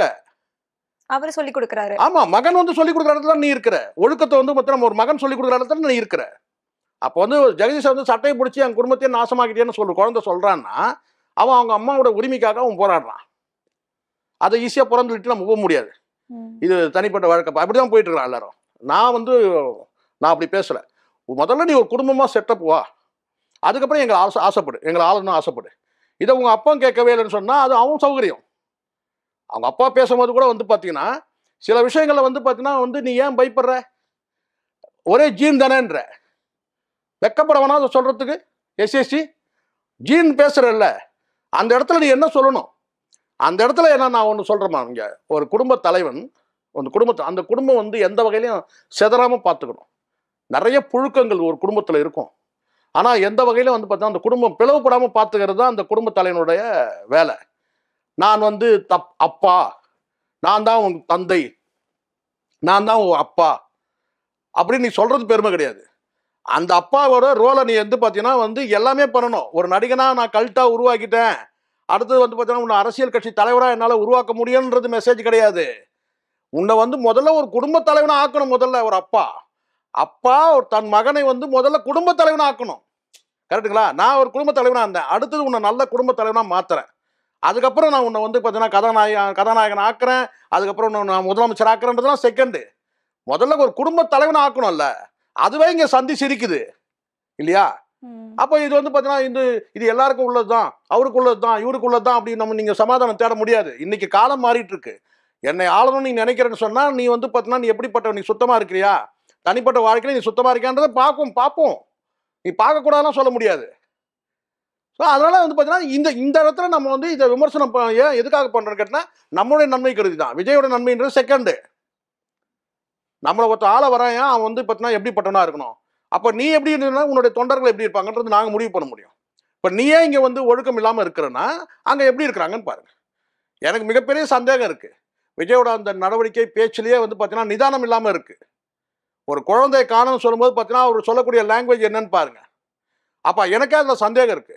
இன்னொருவருக்கா வந்து பார்த்தீங்கன்னா வந்து அந்த லோக்கல் அந்த வேலுச்சாமிபுரத்தில் சுற்றி உள்ள அந்த டாஸ்மாக் கடையில் வந்து அந்த சிசிடிவி கேமரா வெளியிட்டாங்கன்னா இன்னும் சிரிக்கும், இன்னும் சந்தி சிரிக்கும். எவ்வளோ பேர் வந்து குடிச்சிட்டு வந்து அங்கே வந்து நின்று இருப்பான். இதெல்லாம் நீங்கள் அனுமானிக்கணும்ல. உங்களுக்கு அரசியல் அனுபவம், கடந்த கால அரசியல் தெரிஞ்சிருக்க அனுபவம் இல்லை. நிகழ்காலம் குறித்த வந்து அப்டேட்டும் கிடையாது உங்களுக்கு. எதிர்காலம் குறித்த ஒரு அனுமானமும் உங்ககிட்ட இல்லை. எப்படி நீங்கள் சொல்லுங்கள்? அனுபவம் இல்லை, அப்டேட் இல்லை, அனுமானமும் இல்லை. உங்களை எதிர்கால பயணம் குறித்து எதாவது வந்து ஒரு அனுமானம் இருக்கா? கிடையாது. கடந்த கால அரசியல் பற்றி என்ன அனுபவம் இருக்கா? தப்பாக பேசிட்டு கிடக்கிறான் டேட்டாவெலாம் அங்கே இருக்கிற அத்தனை பேருமே. அப்போ நிகழ்காலம் குறித்து என்ன அப்டேட் இருக்குதா? அதுவும் இல்லை. அப்போ தான் நீங்கள் பண்ண முடியும். நேற்று நடந்து என்ன, முந்தானத்து என்ன நடந்துன்னு விஜய்க்கு தெரியாது. நியூஸ் பேப்பர் படித்தா தானே தெரியும். அப்போ நீங்கள் ஒரு மாய உலகத்தில் உழண்டுக்கிட்டு வந்து ஒரு அதிகார பசியில், அதிகார வெறியில் வந்து எனக்கு முதலமைச்சர் ஆக்கிறீங்கன்னு சொன்னால் இதுனா வந்து சினிமா விவகாரமா? இது நடிகனை பின்னுக்கு தள்ளிட்டு உன்னை கொண்டு வந்து முன்னாடி நிறுத்தத்துக்கு அரசியல் களம் இல்லை இங்கே. ஏற்கனவே இங்கே வந்து ஏகப்பட்ட பேர் வந்து கடும் வந்து யுத்தம் நடக்குது, அதிகார யுத்தம். அதுக்கடையில் உங்களை வந்து பார்த்தீங்கன்னா நான் வெறும் சினிமா கவர்ச்சி மட்டும் இருக்கேன், என்னை கொண்டு போய் நேராக கொண்டு போய் வந்து இந்த முதலமைச்சர் சீட்டில் உட்கார வைங்கன்னா முடியுமா? ஸோ அதுதான் இங்கே இப்போ நான் என்னுடைய பார்வையில் சொல்கிறேன், உங்களுக்கு இதெல்லாம் வேணுன்றாங்க. கடந்த கால அரசியல் அனுபவங்களை நீங்கள் படிக்கணும், நிகழ்காலத்தில் வந்து பார்த்தீங்கன்னா என்ன நடக்குதுன்றதை தெரிஞ்சுக்கணும். அதுக்கு அடுத்தது தான் வந்து உங்களுக்கு வந்து இல்லைனா இப்போ பாருங்கள், இப்போது நிகழ்கால அரசியல் உங்களுக்கு தெரிஞ்சுதுன்னா உங்களுக்கு ஏன் வந்து இந்த ப்ரோக்ராம்லாம் நீங்கள் மாற்றணுன்ற எண்ணம் உங்களுக்கு எதனால் ஏற்படுது? திட்டமிட்டபடி கரெக்டாக போயிட்டே இருக்கலாம். நீங்கள் அந்த ப்ரோக்ராம் மாற்றும் போதே அங்கே வந்து முதல் சிக்கல் உருவாகுது. ஒரு ப்ரோக்ராம் பண்ணிட்டீங்க, அந்த ப்ரோக்ராம் படி போயிடணும். அப்போ உங்களுக்கு உள்ள தூய்மையில் வேறு ஏதோ நீங்கள் பிளான் பண்ணுறீங்க, அந்த பிளான்லாம் வந்து வெளியே கசியாமையாக இருக்கும். திட்டமிட்டு தான் நீங்கள் காலையே முடியாது. 12 மணிக்கு வந்து உங்கள் பொதுச்செயலர் வந்து ஒரு நேர்காணல் வந்து கொடுக்கும்போது 12 மணின்னு சொல்கிறாரு. அப்போ நீங்கள் வந்து கிட்டத்தட்ட 7 மணினா நீங்கள் அங்கேயே ப்ரோக்ராமை கேன்சல் பண்ணிட்டு நீங்கள் போயிருக்கணும்ல. ஏற்கனவே ஒரு தடவை கேன்சல் பண்ணீங்கல்ல. ஏற்கனவே வந்து உங்களுக்கு தெரியும் வந்து ஒரு ப்ரோக்ராம் போட்டு அந்த ப்ரோக்ராம் வந்து நீங்கள் கேன்சல் பண்ணுறீங்க. ஏன்னா இந்த பெரம்பலூருக்கு கேன்சல் ஆனதில் என்னன்னு கேட்டால் என்னால் அங்கே போக முடியல. நீங்கள் நியாயமாக அடுத்து நீங்கள் என்ன கேட்டால் பெரம்பலூரை கவர் பண்ணிட்டு தான் அடுத்த ப்ரோக்ராமுக்கு நீங்கள் போயிருக்கணும். அப்படியே பெரம்பலூரை துண்டாக விடுறீங்க. அதுக்கப்புறம் நீங்கள் நாமக்கல் வரீங்க. நாமக்கல் வந்து இது ஜிக்ஜாக் ஆகுது. அப்போ உங்களுக்கு என்னன்னு கேட்டிங்கன்னா, இன்னும் சொல்ல போனால் இது கோர்வையாக வரணும்னா நீங்கள் வந்து ஒரு நடைபயணம் கூட நீங்கள் பண்ணியிருக்க முடியும். எங்கேருந்து? கன்னியாகுமரியிலேருந்து. அதுக்கும் தள்ளுமுள்ளாவது அது வந்து பார்த்தீங்கன்னா நீங்கள் வந்து பிரச்சாரம் வந்து கேட்டால் நீங்கள் வேனில் வரீங்க, இல்லை நடந்து வரீங்க, ஏதோ நாங்கள் மொத்தம் கன்னியாகுமரியில் இருந்தால் கூட எல்லாத்தையும் நீங்கள் கவர் பண்ணிட்டு வரலாம். அப்போ எதுவும் உள்நோக்கம் இல்லை. இது திட்டமிட்டு உள்நோக்கம் உங்களுக்கு. இதை காட்சிப்படுத்தி காசாக்கணும்னு பார்த்தீங்க, இல்லை அதை படத்தை ஓட வைக்கணும்னு பார்த்தீங்க, இல்லை பெரிய அலை வீசணும்னு பார்த்தீங்க. கடைசி இங்கே வந்து அலை வந்து வேற அலையாகிடுச்சு, சுனாமி அலையாயிடுச்சு. சமாளிக்க தெரியல. அதான் சமாளிக்க தெரியல. உங்ககிட்ட திட்டமிடல் இல்லை. யாருக்கும் எனக்கு தெரிஞ்ச வரைக்கும் கேட்டா யாருக்குமே அங்கே இருந்த நபர்கள் யாருக்குமே வந்து கடந்த கால அரசியல் அனுபவம் இல்லை, நிகழ்காலத்தில் இருக்கிற அப்டேட் இல்லை, எதிர்காலம் குறித்து அனுமானமும் இல்லை. அவ்வளோதான். இங்க வந்து இந்த சம்பவம் நடந்த உடனேயே போற வழியிலேயே கரூர்ல இருந்து வர வழியிலேயே வந்து புஷி ஆனந்த இறக்கி விட்டதா ஒரு தகவல் வந்திருக்கு சார். அவர் வந்து போய் தலைமறைவாயிட்டாரு. இவர் வந்து வீட்டுக்கு வந்து தலைமறைவாயிட்டாரு. எல்லா நமக்கு தெரிஞ்ச ஒரு சில முகங்களுமே வந்துட்டு தலைமறைவாயிட்டு. அது போக மாவட்ட செயலாளர்கள் அப்படின்னு சொல்லிட்டு ஒரு கட்சி பார்த்தோம்னா கண்டிப்பா இருக்கும் இல்லையா? அந்த மாதிரி யாருமே இந்த கட்சியில இல்லை. ஏற்கனவே உங்களுக்கு வந்து அங்கே கட்சியோட ஸ்ட்ரக்சர் கிடையாது. ஸ்ட்ரக்சர்னா என்னன்னா நிறைய பேர் என்ன நினைக்கிறாங்கன்னா, கட்சியோட ஸ்ட்ரக்சர்னா என்ன கேட்டால் அந்த மாவட்ட செயலாளர், மாவட்ட பொருளாளர், துணை தலைவர், இந்த நிர்வாகி இருக்குல்ல, இதுதான் நினைக்கிறாங்க. நிறைய பேர் அப்படி நினைச்சுக்கிறாங்க. அந்த கட்சியிலே அப்படிதான் சொல்றாங்க. என்னன்னு கேட்டா இல்லைங்க, அது அந்தந்த மாவட்டத்துக்கு நிர்வாகிலாம் போடுறோம். மாவட்ட நிர்வாகி நான் சொல்ல, மாவட்ட நிர்வாகி கீழே வந்து ஒரு நிர்வாகம் இருக்கும். அந்தந்த ஒன்றியம் அந்தந்த வட்டத்தில் வந்து பார்த்தீங்கன்னா வந்து நிர்வாகிகளை போடுறது அப்படி யாரையுமே போடவே இல்லை. அதை போடலை அப்படின்றது வந்து அங்கே வந்து உறுதிப்படுத்துனாருன்னா ஆதவ அர்ஜுனா தான். இங்கேருந்து போன உடனே அங்கே ஒரு கழகத்தை ஏற்படுத்தினார்ல, புஷி ஆனந்த் வந்து இவரை ஏமாத்திட்டு இருக்கிறாரு. நிர்வாகிகள் வந்து யாருமே இல்லவே இல்லை, வெறும் மாவட்ட நிர்வாகி இருக்கா. இப்போ இந்த மதியழகன் இருக்கார் மாவட்டம்னா அவர் கீழே வந்து பார்த்தீங்கன்னா வந்து கிட்டத்தட்ட ஒரு ஒரு ஒரு மாவட்டத்துக்கு ஒரு 200 பேர் நிர்வாகி வருவாங்க. இந்த ஒன்றியத்தில் இருக்கிற பகுதி செயலாளர், ஒன்றிய செயலாளர், இப்படி வர்றது தான் வந்து அங்கே நிர்வாகம். இவங்க வந்து என்ன கேட்டால் வந்து ஒரு பொதுவான வந்து பார்த்தீங்கன்னா இந்த மாவட்டத்திலேருந்து அந்த மாவட்டத்தில் இருக்கிறவங்க வந்து போய் சேர்றாங்க. இப்போ நாமக்கல்ல இருக்கு ஒரு 7000 பேர் வரும்போது இவர் கோர்வையாக கூட்டிகிட்டே வராரு. அதுவே தவறு தானே. நீங்கள் ஒன்று பேர் ஒரு நாமக்கல்ல நடத்திங்கன்னா நாமக்கல்ல மட்டும் நடத்திட்டு நீங்கள் ரிட்டர்ன் போயிடணும். கரூர்னா கரூரில் மட்டும். நீங்கள் என்ன செய்றீங்கன்னா இந்த கூட்டத்தை காட்டணுன்றதுக்காக என்ன கேட்டால் அந்த மக்களை வந்து பார்த்து எந்த வகையில் நீங்கள் வந்து நீங்கள் அறிக்கை உங்களுடைய அறிக்கையின்படி வாகனத்துக்கு பின்னாடி யாரும் வராதிங்கன்னு சொன்னால் முன்னாடியே வரான், பின்னாடியும் வரான், முன்னாடியும் வரான், சுற்றி வரான். அப்போ அதை வந்து நீங்கள் ரசிக்கிறீங்க. முழுக்க விஜயோட ரசிக்கிறாருன்றதுக்கு நிறைய காட்சி காணொலியை நீங்கள் பார்த்துருப்பீங்க. அற்புதமான வந்து ஒரு ரசனை அது. இப்போ இது தெரியுது இல்லைங்களா? முழுக்க இது வந்து விஜய்க்கு வந்து பார்த்தீங்கன்னா அங்கே வந்து ஒரு குற்ற உணர்வு இருக்குது. அந்த மக்களை சந்திக்கிறதுல ஒரு குற்ற உணர்வு இருக்குது. நீங்கள் வேணா பாருங்கள், அடுத்து விஜய் வெளியே வரமாட்டார். விஜய் வெளியே எப்போ வருவாருன்னு கேட்டிங்கன்னா, இந்த கூட்டணிலாம் முடிவாயிடுச்சுன்னா இந்த கூட்டணி தலைவர்கள்லாம் வந்து ஒரு கூட்டம் போடுவாங்க தெரியுங்களா? எல்லா தலைவர்களும் வந்து எல்லா பெரிய தலைவர்கள்லாம் வந்து போடுவாங்க. அப்போ வேணா அங்கே வந்து உட்காரத்த விஜய் எந்த இடத்துலையும் வந்து விஜயால் வந்து பயணிக்க முடியாது. அதுக்கு காரணம் ஒரு குற்ற உணர்வு ஒன்று.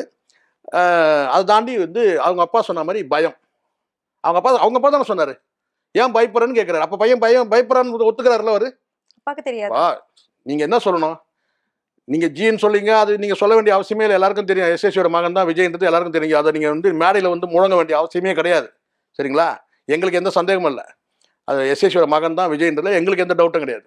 ஆனால் நீங்கள் அங்கே வந்து முழங்குறீங்க, ரைட், ஓகே. அடுத்தது ஒன்று சொன்னீங்க தெரியுமா, எதுக்காக பயப்படணும் அப்படின்னு சொல்லிட்டு அதுக்கப்புறம் நீங்கள் சொல்கிறீங்க. என்ன சொல்கிறீங்கன்னா, நான் வந்து கலைஞர் வந்து நான் வந்து எம்ஜிஆரோட நான் பழகினேன், இதெல்லாம் நிறைய உங்களுக்குலாம் தெரியாது இல்லை. இப்போ உங்களை மாதிரிலாம் ஈஸியாக ஏமாற்றலாம். எங்களை மாதிரியெல்லாம் ஏமாற்ற முடியாது. எப்போ வந்து இவர் வந்து சினிமாவில் வந்து இவர் கால் பதிக்கிறாரு, இந்த நீதிக்கு தண்டனை வந்து நாளைய தீர்ப்புலாம் கூடனா எம்ஜிஆர் வந்து செயல்பட முடியாத ஒரு சூழல் ஆகுது. எம்ஜிஆருக்கு மெமரி லாஸ் ஆகுது, எம்ஜிஆருக்கு வந்து பக்கவாதம் வருது, எம்ஜிஆர் வந்து அவருடைய நடவடிக்கை அன்றாட நடவடிக்கைகள் குன்றி போகும்போது தான் அப்போ தான் இவர் தலையை தூக்குறாரு. யார்? எஸ்எஸ்சி. எம்ஜிஆர்லாம் எதிர்த்துலாம் ஒன்றும் பண்ணவே இல்லை. எம்ஜிஆர் மட்டும் இல்லை, ஜெயலலிதா கூட இவங்க எதிர்த்து பண்ணலாம். அப்பனும் பிள்ளையும் போய் பார்த்தீங்கன்னா வந்து கொடநாடு வாசலில் கேட் வாசலில் விழுந்தது தான் எல்லாருக்கும் தெரியும். உங்களை ஏமாத்துறதுக்காக என்ன சொல்றேன்னா, நான் எம்ஜிஆரையே எதிர்த்தோம். எம்ஜிஆர்லாம் வந்து எதிர்க்கிறதுக்கு ஆளே கிடையாது. அப்படிலாம் இவங்க எதிர்க்கணும்னா எம்ஜிஆர் வந்து சுண்டவரல்ல, கால் சுண்டவரல் நசுக்கியிருப்பார் எஸ்எஸ்சியை.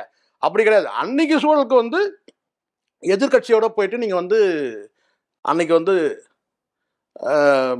கலைஞர்கிட்ட போயிட்டு வந்து ஆதரவாக இருக்கிற மாதிரி காட்டிக்கிட்டு, கலைஞருடைய படத்தை காட்டிக்கிட்டு, ஒரு படத்தை ஒரு திரைப்படத்திலே வந்து கலைஞருடைய முகத்தை காட்டி, கலைஞருடைய சிலையை காட்டுறது, அண்ணாவுடைய படத்தை காட்டுறது, இப்படி தான் வந்து இவருடைய அரசியல் பயணம் அப்படி தான் வந்து வந்தது. அதுக்கப்புறம் விஜயகாந்தை வச்சு படம் எடுக்கும்போது விஜயகாந்தோட படத்தில் வந்து கேட்டால் எம்ஜிஆரை காட்டுறது, இப்படி தான் அப்படி சிக்ஸாக தான் இவருடைய வாழ்க்கையை தவிர எங்கேயுமே வந்து இவர் வந்து தன்னை வந்து இப்போ சொல்லலாம் வேண்டான்னு கேட்டால் வந்து நான் எந்த அரசியல் கட்சியும் சாராதவன்னு கேட்டேன். ஒவ்வொரு காலகட்டத்தில் ஒரு அரசியல் கட்சி சார்ந்த ஒரு காலத்தில் திமுக வந்து பார்த்தீங்கன்னா வந்து அண்டி பழிச்சாரு. இன்னொரு காலம் வந்து பார்த்தீங்கன்னா தலைவா படம்லாம் ரிலீஸ் ஆகுதுன்னா அப்போ ஏன் பிரச்சாரமே பண்ணாரு? ஏன் இந்த அணில்ன்ற பட்டம் எப்படி வந்துச்சு? அதிமுக போய் ஆதரவாக பேசினாலும் வந்து அப்போ நான் எந்த கட்சியிலும் இல்லைன்னா ஆதரவாக பேசக்கூடாதுல்ல. இப்போ நீங்கள் எந்த கட்சின்னா எந்த கட்சி நீங்கள் ஆதரிக்கக்கூடாது, பிரச்சாரம் பண்ணக்கூடாது. நீங்கள் வந்து ஒரு கட்சியை ஆதரித்து நீங்கள் மேடையில் போய் பிரச்சாரமே பண்ணிவிட்டு அதுக்கப்புறம் நான் எந்த கட்சியும் சார்ந்தவங்க கிடையாது. இப்போ நான் கேட்குறேன், நீங்கள் தாவேக்கால இருக்கிறீங்கன்றது என்ன மெம்பர்ஷிப்பை காட்டுறீங்களா? நீங்களும் ஆதரிச்சு இது வரைக்கும் பேச வந்து பிரச்சாரம் எதுவும் பண்ணலையே. எங்கேயாவது ஒரு வட்டத்தில் ஒரு ஒன்றியத்தில் போய் ஏதாவது பேசுறீங்களா? இல்லை மாவட்ட நிர்வாகிகள் தான் மைக்கை பிடிச்சி பேசலாம். உங்களுக்கு அந்த அனுமதியே கிடையாது. நீங்கள் ஒரு மெம்பர் வேணா சொல்லிக்கலாம், அவ்வளோதான். அதை தான் இப்போ சொல்கிறாரு. நீங்கள் அங்கே மெம்பராக இல்லைனாலும் மெம்பராக இல்லாமல் நீங்கள் தீவிரமாக பிரச்சாரமே பண்ணீங்க, ஆதரிச்சே பிரச்சாரம் பண்ணீங்க. அதனால் இந்த பழைய வரலாறுலாம் மறந்துட்டோன்னு இப்போ உங்களை மாதிரி நபர்லாம் நீங்கள் நம்புவீங்கல்லம்மா? சொல்லிட்டாரு எஸ்எஸ்சி சொல்றாரு. இல்ல அதுதான் நான் சொல்றேன். ஒரு ஜேர்னலிஸ்டா நீங்க வந்து கடந்த காலத்துல இவங்களோட பயனெல்லாம் நீங்க பார்த்து தான் நீங்க. ஆனா சாதாரண அப்பா இவங்கள மாதிரி வந்து வெளியே இருக்கக்கூடிய வந்து நான் 2K கிட்ஸை சொல்றேன். அவங்க என்ன நினைப்பாங்க? ஓ இவர் எந்த கட்சியும் சாராது. கடந்த காலத்தில் வந்து பார்த்தீங்கன்னா இவருடைய பயணம் இந்த நாளைய தீர்ப்பு, நீதிக்கு தண்டனை, இந்த படம்லாம் வரும்போது முழுக்க திமுக ஆதரவாளர் தன்னை காட்டிக்கிட்டவர் தான். நிறைய பேரை சொல்ல முடியும். அதில் நீங்கள் வந்து இவரை வந்து அதுக்கு பிறகு வந்து சில படங்களில் வந்து பார்த்தீங்கன்னா விஜயகாந்த் காட்டும்போது விஜயகாந்த் ரெண்டு பக்கமும் வந்து பார்த்தீங்கன்னா ஒரு பக்கம் வந்து சில படங்கள் இடதுசாரி வந்து சிகப்பு மல்லின்னு சில படங்களில் வந்து கம்யூனிஸ்டாக காட்டிக்கிட்டாரு விஜயகாந்த். அதுக்கு பிறகு வந்து ஒரு சில படங்களில் வந்து எம்ஜிஆருடைய ரசிகராக காட்டிக்கிட்டாரு. இதெல்லாம் நடந்திருக்கு. அந்த துணிச்சல் உங்களுக்கு வேணும். விஜயகாந்த் வந்து எம்ஜிஆர் என்னோட ரோல் மாடல் சொன்னார் அரசியலில். அந்த மாதிரி உங்களுக்கு சொல்கிறதுக்கு ஏதாவது இருக்கா? அதுக்கும் உங்களுக்கு அந்த ஒரு சக்தியும் உங்களுக்கு கிடையாது. யார் ரோல் மாடல்னா எல்லாரையும் பயன்படுத்திக்கணும். எது பெரியாரை பயன்படுத்திக்கணும், அண்ணாவை பயன்படுத்திக்கணும், எம்ஜிஆரை பயன்படுத்திக்கணும், எல்லாரையும் பயன்படுத்திக்கணுன்றது தானே நோக்கம். உங்களுக்குன்னு தனியாக வந்து ஒரு பார்வையே இல்லை. எல்லா சூழ்நிலையும் எல்லாரையும் பயன்படுத்திக்கணும். அஜித்குமாரை பயன்படுத்திக்கணும். இருக்கிற எல்லா நடிகரும் விஜய் வந்து இவனை எஸ்கேவும் விடக்கூடாது. அங்கே துப்பாக்கி கொடுத்து அவனை யாருன்னு காட்டிக்கணும். இப்போ புரியுதுங்களா? உங்களுக்கு வந்து பார்த்தீங்கன்னா சுயமாக வந்து உங்களுக்கு வந்து பார்த்தீங்கன்னா சக்தி இல்லை, சுயசக்தி இல்லை. எல்லா சக்தியும் சேர்த்துக்கணும்னு நினைக்கிறீங்க. எல்லாரும் வந்து நான் சொல்லுவாங்க பார்த்தீங்களா, எல்லார்ட்டையும் நல்ல பேர் எடுக்கணும்னு நினைச்சோம், யார்கிட்டையும் நல்ல பேர் எடுக்கிறது இல்லைன்னு. அப்படிதான் இது. இப்போ இவர் கூட நடிக்கிற மற்ற நடிகர்களே வந்துட்டு இதுக்கு முன்னாடி அரசியல் அறிவோடு இருக்கக்கூடியவங்க வந்து இவருக்கு வந்து யாருமே ஆதரவு கொடுக்கலையே. சினிமாவில் நான் சொல்கிறேன், அரசியல் பண்ண விஜய் சினிமாவில் எடுத்துங்க, பெரிய கல்ட்டு. நீங்கள் சினிமாவில் ஆனானப்பட்ட விஜயகாந்த் பல நடிகர்கள் வந்து அவர் உதவி செஞ்சுருக்காரு. விஜயகாந்தே எடுத்துங்க, எண்ணற்ற நடிகர்கள் அவர் வந்து உதவி செஞ்சுருக்கிறாரு. அவர் வீட்டில் போய் சாப்பிட்டவங்க எக்கச்சக்கமான பேர். சாப்பிட்டவங்க யாரும் சாப்பிடாம வெளியே வர முடியாது, அவ்வளோலாம் செஞ்சவர். ஏன் இன்னும் சொல்லப்போனால் நெருக்கமான நண்பர்கள் சொன்னாங்களே ஒரு 4 பேர் எடுத்துங்க. தியாகு, ராதாரவி, வாகை சந்திரசேகர், பாண்டியன், இவங்களெல்லாம் எடுத்துங்க. பாண்டியனாவது இறந்து போய்ட்டு வச்சுக்கலாம். வந்து SS சந்திரா எடுத்துங்க. இவங்கெல்லாம் வந்து விஜயகாந்த் கட்சி தொடங்கின உடனே விஜயகாந்துக்கு ஆதரிச்சாங்களா? எல்லாரும் இவங்கெல்லாம் வருத்தப்படாத வாலிபர் சங்கம். மாலை நேரத்தில் எல்லாம் ஒன்றா கூடி வந்து பார்த்திங்கன்னா இவங்க வந்து ஒன்றா சந்தோஷமாக இருக்கக்கூடிய நபர்கள். யார்? இந்த 4 பேர். விஜயகாந்த் கட்சி தொடங்கின பிறகு யாராவது வந்து அவருக்கு ஆதரித்து வந்து கேட்டால் ஒரு மாவட்ட பொறுப்புக்கு வந்தாங்களா? யாராவது நீங்கள் சொல்லுங்கள். யாருமே கிடையாது. இதுதான் இங்கே வந்து பார்த்தீங்கன்னா வந்து எல்லாருமே சரி. இப்போ நீங்கள் எப்படி எடுத்துங்க, அருண் பாண்டியன் வந்தார நீங்கள் ஒரு கேள்வி கேட்பீங்க. அருண் பாண்டியன் எந்த கட்சியிலையும் கிடையாது. ஆனால் இவங்கெல்லாம் திமுகவில் இருந்தவங்க. ராதாரவி திமுக, அண்ணா திமுகவில் இருந்திருக்காரு. எஸ்.எஸ். சந்திரன் திமுகவில் இருந்தார். வாகை சந்திரசேகர் திமுகவில் இருந்தார். தியாகும் திமுகவில் இருந்தார். இந்த 4 பேருமே திமுக விட்டு வெளியேறி வந்து நான் வந்து எங்கள் விஜயகாந்த் நண்பன், எங்கள் வந்து பார்த்தீங்கன்னா சினிமாவில் வந்து பார்த்தீங்கன்னா வந்து அவர் தான் கேப்டன், அவர் தான் தமிழ் சினிமாவில் வந்து இவரோட சேர்ந்து இணைஞ்சாங்களா யாராச்சும்? இல்லை. எல்லாருமே அவங்க அந்த கட்சியில் அப்படியே இருந்தாங்க. அதே மாதிரி தான் இப்போ விஜய்க்கு அப்படி தான் நான் கேட்டேன். யாரும் சினிமாவில் விஜயகாந்துக்கே அந்த நிலைமை. பல பேரை படிக்க வச்சாரு. பல பிள்ளைகளுக்கு வந்து பார்த்தீங்கன்னா வந்து சொல்லுவாங்க என்னன்னு கேட்டிங்கன்னா வந்து பெருமையாக சொல்லுவாங்க.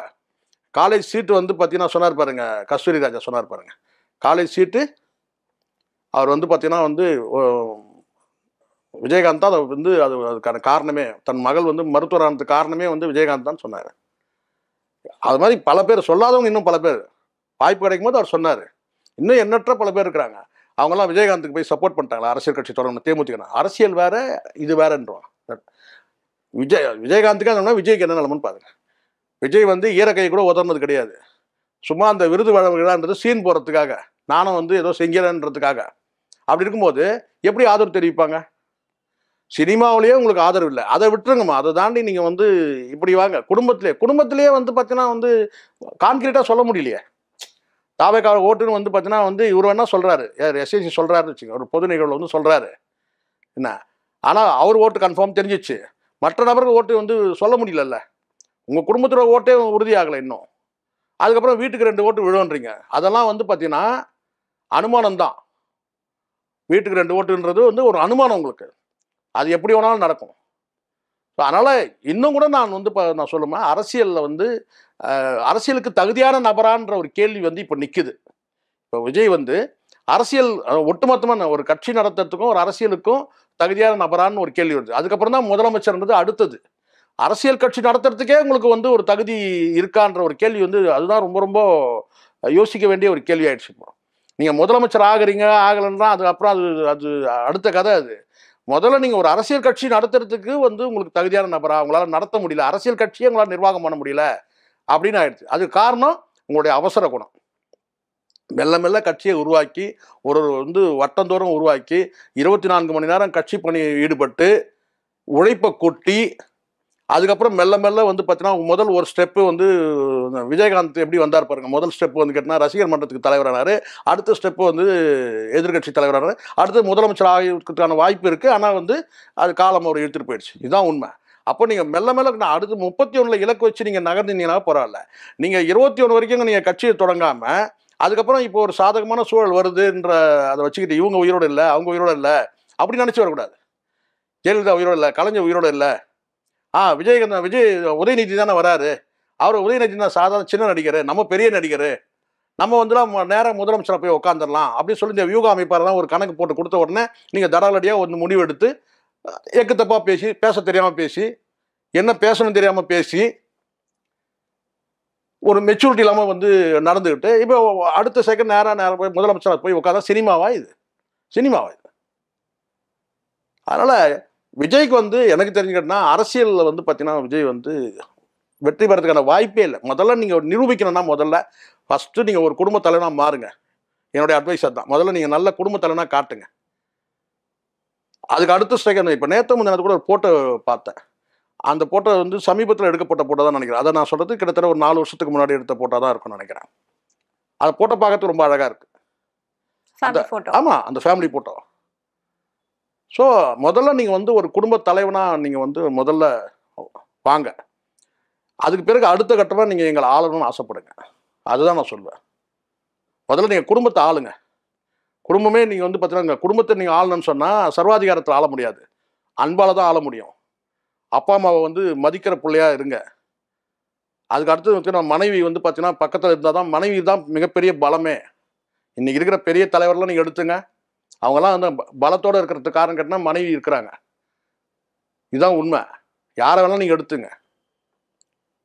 ஸோ இந்த இடத்துல நீங்கள் வந்து பார்த்தீங்கன்னா ஏதோ ஒரு வந்து ஒரு சூனியப்பட்ட மாதிரி வந்து ஒரு தனியாக ஒரு வீட்டில் பெரிய ஒரு பங்களாவில் நானும் இருக்கிறேன் இருந்துக்கிட்டு அதையும் வந்து ஒரு கட்சி ஆஃபீஸா அல்லது வந்து வீடானு கூட தெரியாமல் அதை வச்சுக்கிட்டு அடுத்த நடவடிக்கை இப்போ ஏதாவது உங்களுக்கு தெரியுமா? இப்போ ஏதாவது அப்டேட் இருக்கா? அரசியல் இப்போ கொடுத்துட்டாரு, 20 லட்சம் கொடுத்துட்டாரு. நீங்க ஒரு ஜேர்னலிஸ்ட் சொல்லுங்க, அடுத்த நடவடிக்கை என்ன? அடுத்த நடவடிக்கை இல்ல. நீங்க வந்து திமுக தான் சொல்லலாம். நீங்க மற்ற எந்த கட்சியாக இருந்தாலும் நீங்க போன் போட்டு கேட்டு கூட சொல்லலாமா? நீங்க இப்போ வந்து மதிமுகவோட அரசியல் அடுத்த கட்ட அரசியல் நடவடிக்கை நீங்க கேட்டீங்கன்னா அந்த கட்சியோட சொல்றாரு தலைவர் வந்து நாளைக்கு இங்கே போறாருங்க, நாளைக்கு அங்கே போறாருங்க, இங்கே ஒரு கூட்டத்தில் கலந்துக்கிறாருங்க, அங்கே போறாருங்க, இங்கே போறாருங்க சொல்லுவாங்க. திமுக எடுத்துட்டீங்கன்னா கூட சொல்லுவாங்க. திமுகவோட அடுத்த கட்ட அரசியல் நடவடிக்கை என்னன்னா, முதலமைச்சர் வந்து இங்கே போறாருங்க, இங்கே கட்சி நடவடிக்கை போறாரு, நாளைக்கு வந்து அரசியல் நிகழ்ச்சி வந்து கலந்துக்க போறாரு, இதை சொல்லுவாங்க. எந்த கட்சி எடுக்க விசிகாவை எடுத்துங்க, அவங்க தலைமை அலுவலகத்துக்கு ஃபோன் பண்ணுங்க, தலைவர் நாளைக்கு வந்து இந்த விழாவில் கலந்துக்கிறாருங்க, நாளைக்கு வந்து ஒரு கல்யாணத்தில் கலந்துக்கிறாருங்க, அதுக்கப்புறம் வந்து பார்த்தோன்னா வந்து இங்கே வந்து ஒரு பொது நிகழ்ச்சி ஒரு பொதுக்கூட்டத்தில் கலந்துக்கிறாருங்க, இப்படி அரசு விஜய் கேளுங்க. அவங்களுக்கே தெரியாது. அவ்வளோதான் முடிஞ்சிச்சு. இதைத்தான் சொன்னேன். அரசியல் செய்யவும் தெரியல, அரசியல் பண்ணவும் தெரியல. எப்பயாவது நம்ம உட்காந்துட்டு இருந்தோம். ஏதாவது வந்து இந்த பனையூர்லேருந்து ஏதாவது செய்தி வருமா அடுத்த கட்டம்? அதை உடனே இந்த ஊடகங்கள்லாம் வந்து இந்த காசு வாங்கின ஊடகங்கள்லாம் வந்து நான் சரி கேட்டால் விஜய் வந்துட்டார். நீங்கள் பனையூர் தான் நான் சொன்னேன். இப்போ நேற்று கூட யாரோ சொன்னதுக்கு என்னங்க நீங்கள் இவ்வளோ மோசமாக பேசுங்க. நான் மோசமாக போல, நான் இருக்கிற உண்மையை தானே சொன்னேன். இந்த படிதாண்டா பத்தினின்னு சொல்லுவாங்க, கேள்விப்பட்டிருக்கீங்களா நீங்கள்? படிதாண்டா பத்தினி அப்படின்னு சொன்னேன். இவர் வந்து பனையூர் தாண்டா பத்தினன்னு வேணா போட்டுங்கன்னு இவர் நல்ல வார்த்தை சொல்லணும்னா அதான் சொல்ல முடியும். நீங்கள் பனையூர் தாண்ட மாட்டீங்க, நீங்கள் கல்ட்டு, நீங்கள் போனால் கூட்டம் வந்துடும். நீங்கள் இப்படியே வந்து பார்த்தீங்கன்னா பொத்தி வச்சிங்கன்னா அப்படிதான் இருக்கும். ஆனா ரசிகர் மன்றம் வச்சு அது மூலமாவே மக்களை வந்து சந்திச்சாங்க, இந்த கள்ளக்குறிச்சி விஷயத்துல எல்லாம் போய் பார்த்தாங்க அப்படிங்கிற மாதிரி. அதுதான்மா. இப்போ அதுக்கு பிறகு இவங்க என்ன செஞ்சுட்டாங்கன்னா, இவங்களாம் வந்து ஒரு பிம்பத்தை உருவாக்குறாங்க. அவர் யார் தெரியுங்களா? 10 ஜெயலலிதாவுக்கு சமம். இதை பண்ணது யாரு? அவர் கல்ட்டு. எந்த டைம்ல நீங்க நல்லா வந்து புரிஞ்சுங்க, ஒரு மனிதரை வந்து நீங்க வந்து மூடி வச்சீங்கன்னா அங்கே ஏதோ ஒன்று இருக்குன்னு. இப்போ இந்த பேக்கெட்ல வந்து நான் மூடி வச்சிருந்தேன்னா, இப்போ வடிவேல் சொல்லுவாங்க 2 பேக்கெட்ல இருந்து பின்னாடி கை விட்டு எடுத்து காட்டுவார், இது ஒண்ணுமே இல்லைன்னு. இப்போ வெறும் பேக்கெட்டுக்குள்ள கைக்குள்ள விட்டாருன்னா ஐயோ ஏதோ ஒன்று வந்து உள்ள வச்சிருக்காருங்க, அப்படிதான் ஆயிடுது. நீங்க மூடி வைக்கிறீங்க, பெரிய கல்ட்டுன்னு காட்டணுன்றதுக்காக. நான் சொல்றேம்மா, ஜெயலலிதா அவர்கள் வந்து பார்த்தீங்கன்னா கடந்த காலத்தில் வந்து எம்ஜிஆர் காலத்திலேயே கூட்டம் வரணுன்றதுக்காகவே ஜெயலலிதாவை கட்சியில் கொண்டு வந்தாங்க. கலைஞருக்கு நிகராக கூட்டம் நமக்கு வரணும், ஆனால் என் உடல்நிலை சரியில்லை, என்னால் வந்து அவருக்கு கலைஞருடைய அவருக்கும் எம்ஜிஆருக்கும் கிட்டத்தட்ட ஒரு 10 வயசு வித்தியாசம் இருக்கும்போது என்னால் வந்து கலைஞரோட நிகரான கூட்டத்தை வந்து என் ஒரு ஆள் தான் கூட்ட முடியுது, மற்ற தலைவருக்கு போனால் நிகரான கூட்டம் வரல, கலைஞர் நிகராக கூட்டம் வரல, அப்போ அந்த இடத்துல வந்து ஒரு கவர்ச்சி தேவை. அப்போ தான் ஜெயலலிதாவை வந்து கட்சியோட வந்து அந்த கொள்கை பரப்பு ஒரு பதவியை கொடுத்து கொண்டு வராங்க. கூட்டத்தை காட்டணுன்றதுக்காக தான் கொண்டு வந்தாங்க. ஆனாலும் அவங்க வந்து அவங்களோட உழைப்பு வந்து பட்டி தொட்டி எல்லாம் போய் பிரச்சாரம் பண்ணுறாங்க. அப்படிலாம் உழைப்பு கொடுத்து தான் ஒரு கட்டத்துக்கு மேலே, அதுக்கப்புறம் எம்ஜிஆர் இறந்த பிறகு, அதுக்கப்புறம் வந்து அந்த பதவி எட்டின பிறகு தான் அந்த டிஸ்டன்ஸை மெயின்டைன் பண்ணுறாங்க. அதுக்கு முன்னாடிலாம் டிஸ்டன்ஸ் கிடையாது. ஒவ்வொரு மாவட்ட நிர்வாகத்திலையும் கூட்டத்தையும் கலந்துக்கலாம். திறந்தவெளி ஜீப்பு தான். இப்போ தான் கேரவன் அது இதெல்லாம் இருக்குது.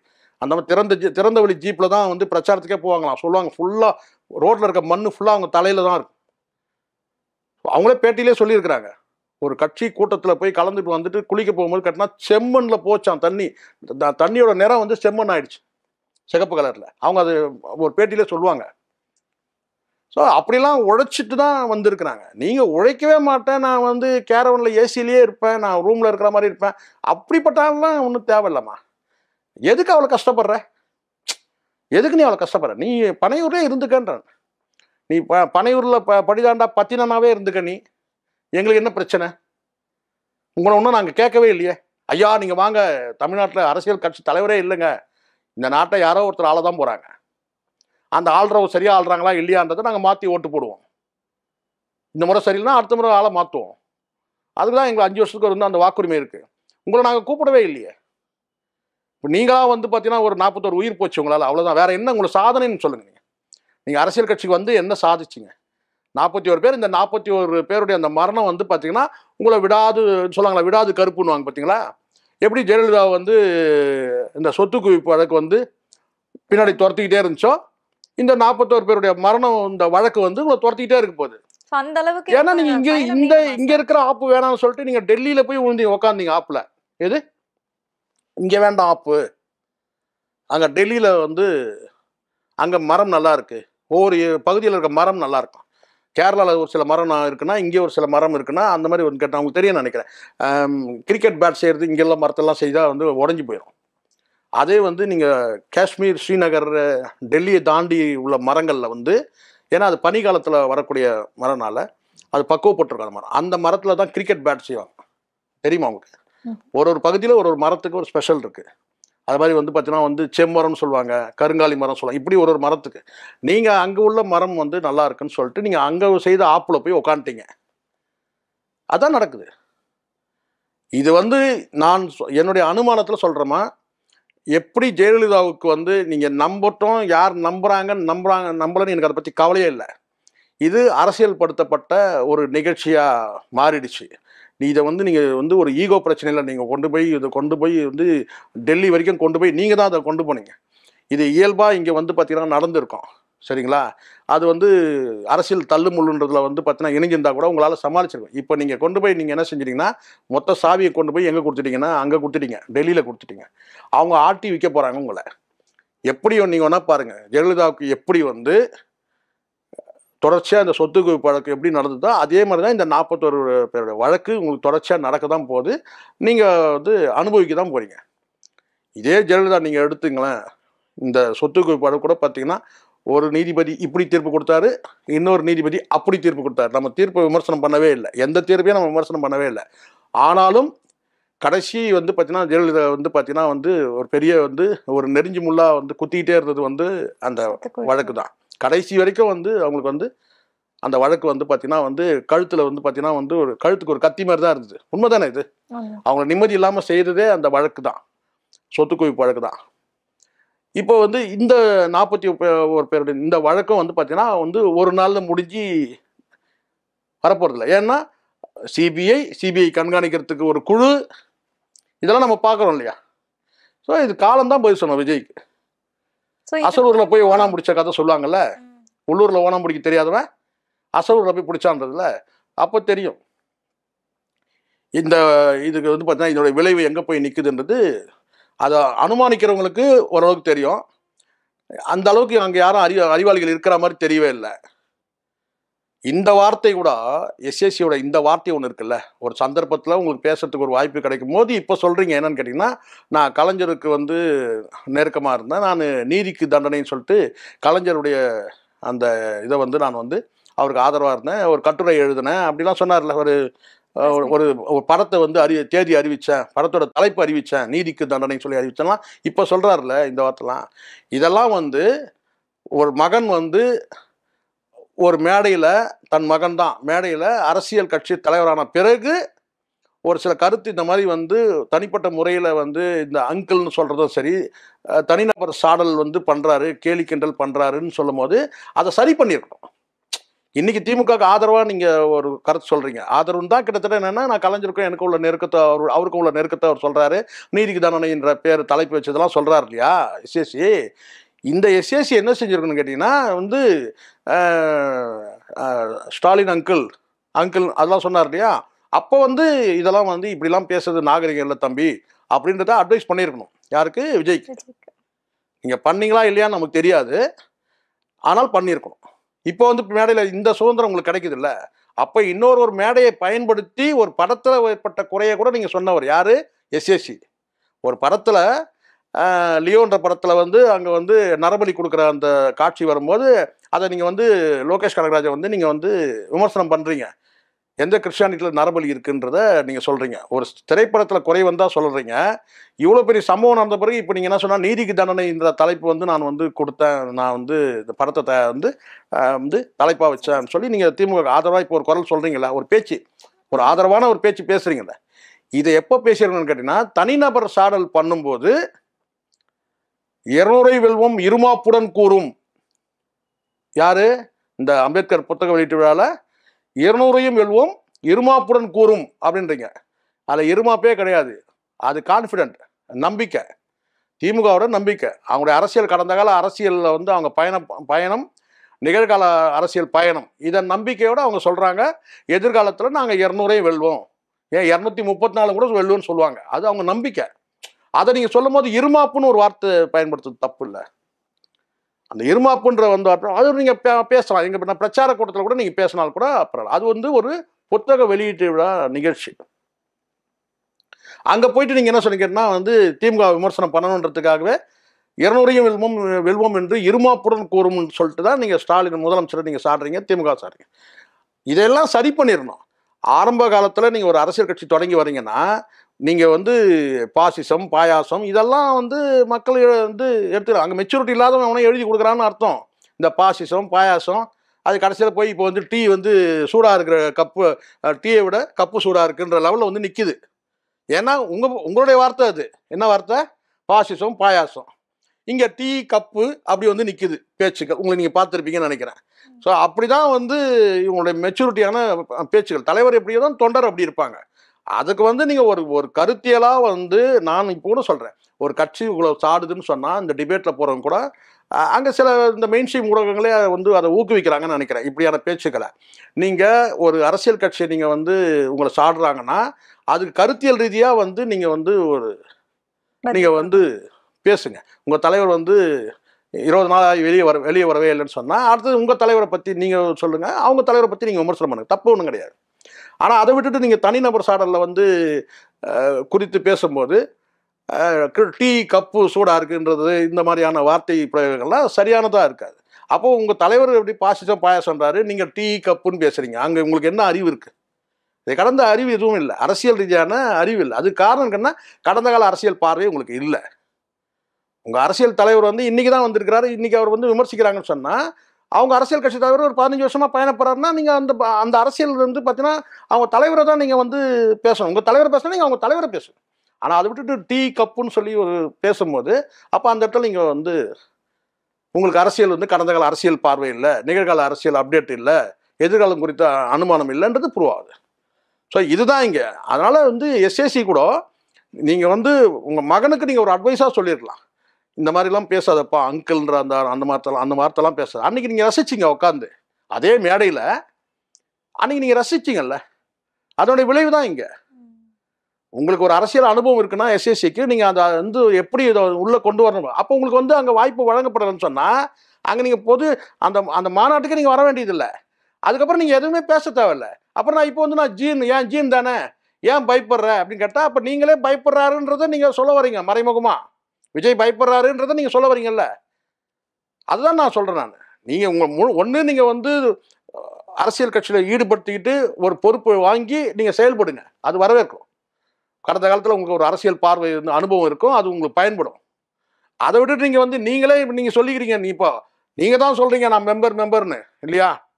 அவர் சொல்லணும்ல, எங்கள் அப்பா எங்கள் கட்சியில் தான் இருக்கிறாரு உறுப்பினர்னு அவர் சொல்லலை.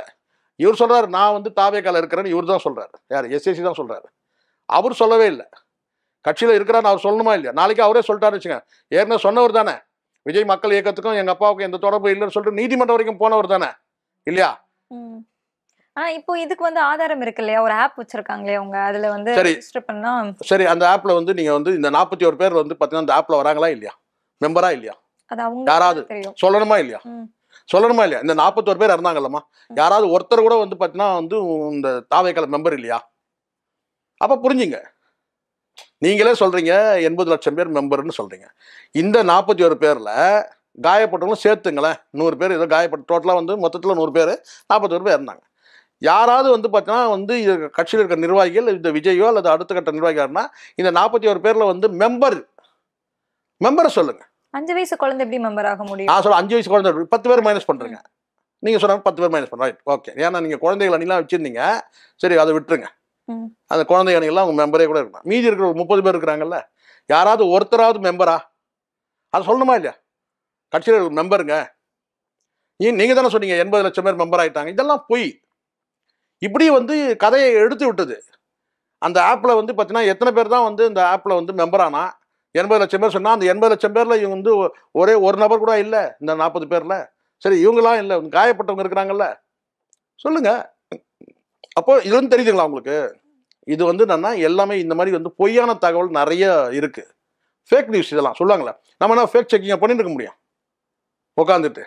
அது உங்ககிட்ட இருக்கு ஆப். நீங்கள் லிஸ்ட்டாவது வெளியே ஓப்பனில் வைங்க. தாவேக்கா வெப்சைட் ஓப்பன் பண்ணால் எவ்வளோ பேர் மெம்பர்ன்றதை நம்ம பார்த்துடலாம். இந்த கரூர் டிஸ்ட்ரிக்டில் எவ்வளோ பேர் மெம்பர் மொத்தம் அந்த மெம்பர்ல எவ்வளவு பேர் வந்து பார்த்தீங்கன்னா அந்த தள்ளுமுள்ளு மிதியில வந்து பார்த்தீங்கன்னா அடிபட்டு இறந்துருக்கிறான், காயப்பட்டிருக்கிறான் பார்ப்போம். எதுவுமே டிரான்ஸ்பர் சும்மா நீங்க சொல்ல வேண்டியதுதான். அதுல இருக்கிற ஜானருக்கு சாமி ஒரு கதையை எடுத்து விட்டா, தினம் ஒரு கதையை எடுத்து விடுவோம், நம்ம அதை நம்புறோம், அவ்வளவுதான். இதவே அசிங்கம், அவமானமா?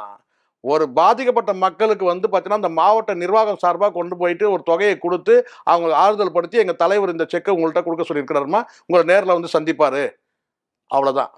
இதுக்கே உங்களால முடியாம நீங்க என்ன வந்து ஆள் இல்லாதவங்க மாதிரி நீங்க வந்து அப்ப இதுல இருந்து என்ன தெரியுது? கட்சியோட மாவட்ட நிர்வாகமே இல்ல. ஏதோ ஒரு அனுமதி கடிதம் கொடுத்தா அவன் வந்து பார்த்தீங்கன்னா அந்த வழக்கில் மாட்டிக்கிட்டான், அவ்வளவுதான். அந்த மதியழகன் மாவட்ட நிர்வாகம்னா ஒரு 10 நிர்வாகிகள் போயிட்டு ஒரு நேரம் போயிட்டு இந்த தொகையை கொண்டு போய் கொடுத்து அவங்க கிட்ட ஒரு ஆறுதலான ஒரு வார்த்தை சொல்லலாம், அதான மரியாதை. ஒரு சில பேர் சொல்லுவாங்க என்னன்னு கேட்டீங்கன்னா, கல்யாண பத்திரிகை அனுப்புறத கூட என்ன சொல்லுவாங்க, நேர்ல வந்து வைக்கல அப்படிமா. நேரில் வந்து வைக்கலங்க, நீங்க என்னங்க ஆன்லைன் அனுப்பி விட்டீங்க. ஒரு சில விவரமா சொன்னாங்க, இன்னைக்கு எங்க எல்லாத்துக்கும் நேரில் வர முடியாதுங்க, ஆன்லைன்ல அனுப்பிச்சா கூட பரவாயில்லைங்க அப்படின்னு சொல்லுவாங்க. ஆனாலும் அவங்க என்ன கேட்டினா வந்து இதை நேரில் வந்து கொடுத்துருந்தா நல்லா இருந்திருக்குமே, அதான மரியாதை. இது கல்யாண பத்திரிகை சுப நிகழ்ச்சிக்கு. ஆனால் ஒரு துக்க நிகழ்ச்சிக்கு அவங்களுக்கு வந்து ஆறுதல் சொல்ல வேண்டிய கட்டாயம் இருக்கா இல்லையா? ஆறுதல் சொல்ல வேண்டிய கட்டாயம் இருக்குல்ல. ஒரு சுப நிகழ்ச்சிக்கு பத்திரிகை அனுப்புறாங்க, நம்ம போறோம், கல்யாணத்துக்கு வந்து ஆசீர்வதிக்கிறோம், வந்து ஒரு கிஃப்ட்டை கொடுக்குறோம், அது வேற. ஆனால் ஒரு இழப்பு, அந்த இழப்புக்கு வந்து ஒரு ஆறுதல் வார்த்தை கட்டாயம் தேவை. அதோட சேர்த்து பணம் தேவை. இப்போ நீங்க என்ன செய்றீங்க, ஏதோ பணம் தானே அனுப்பிவிடுங்க அப்படி ஆயிடுச்சு, அலட்சியம் ஆயிடுச்சுல்ல. நீங்க அறிக்கையில சொல்லலாம், ஆனால் அந்த அறிக்கையெல்லாம் வந்து பார்த்தீங்கன்னா வெறும் ஏற்ற சுரக்கா கறிக்கு உதவாதுன்னாங்க. நீங்க நேரில் போய் அந்த மக்களை சந்திக்கணும். இப்போ தெரிஞ்சிச்சு, நீங்க எப்பவும் நீங்க வந்து வெளியில வர முடியாது, பணையர் தாண்டி வெளியே வர முடியாது, அப்படிதான் இருக்கு. அது வந்து நீங்களா ஏற்படுத்திட்டு. நான் மீண்டும் மீண்டும் சொல்றேம்மா, இது சராசரியா வந்து எல்லா நடிகர்களும் இன்னைக்கு வந்து ஏதாவது ஒரு நிகழ்ச்சி, இப்போ சாதாரண சின்ன சின்ன நடிகர் கூட ஒரு ஈவெண்ட்டுக்கு போறாங்க, நம்ம பார்க்குறோம்.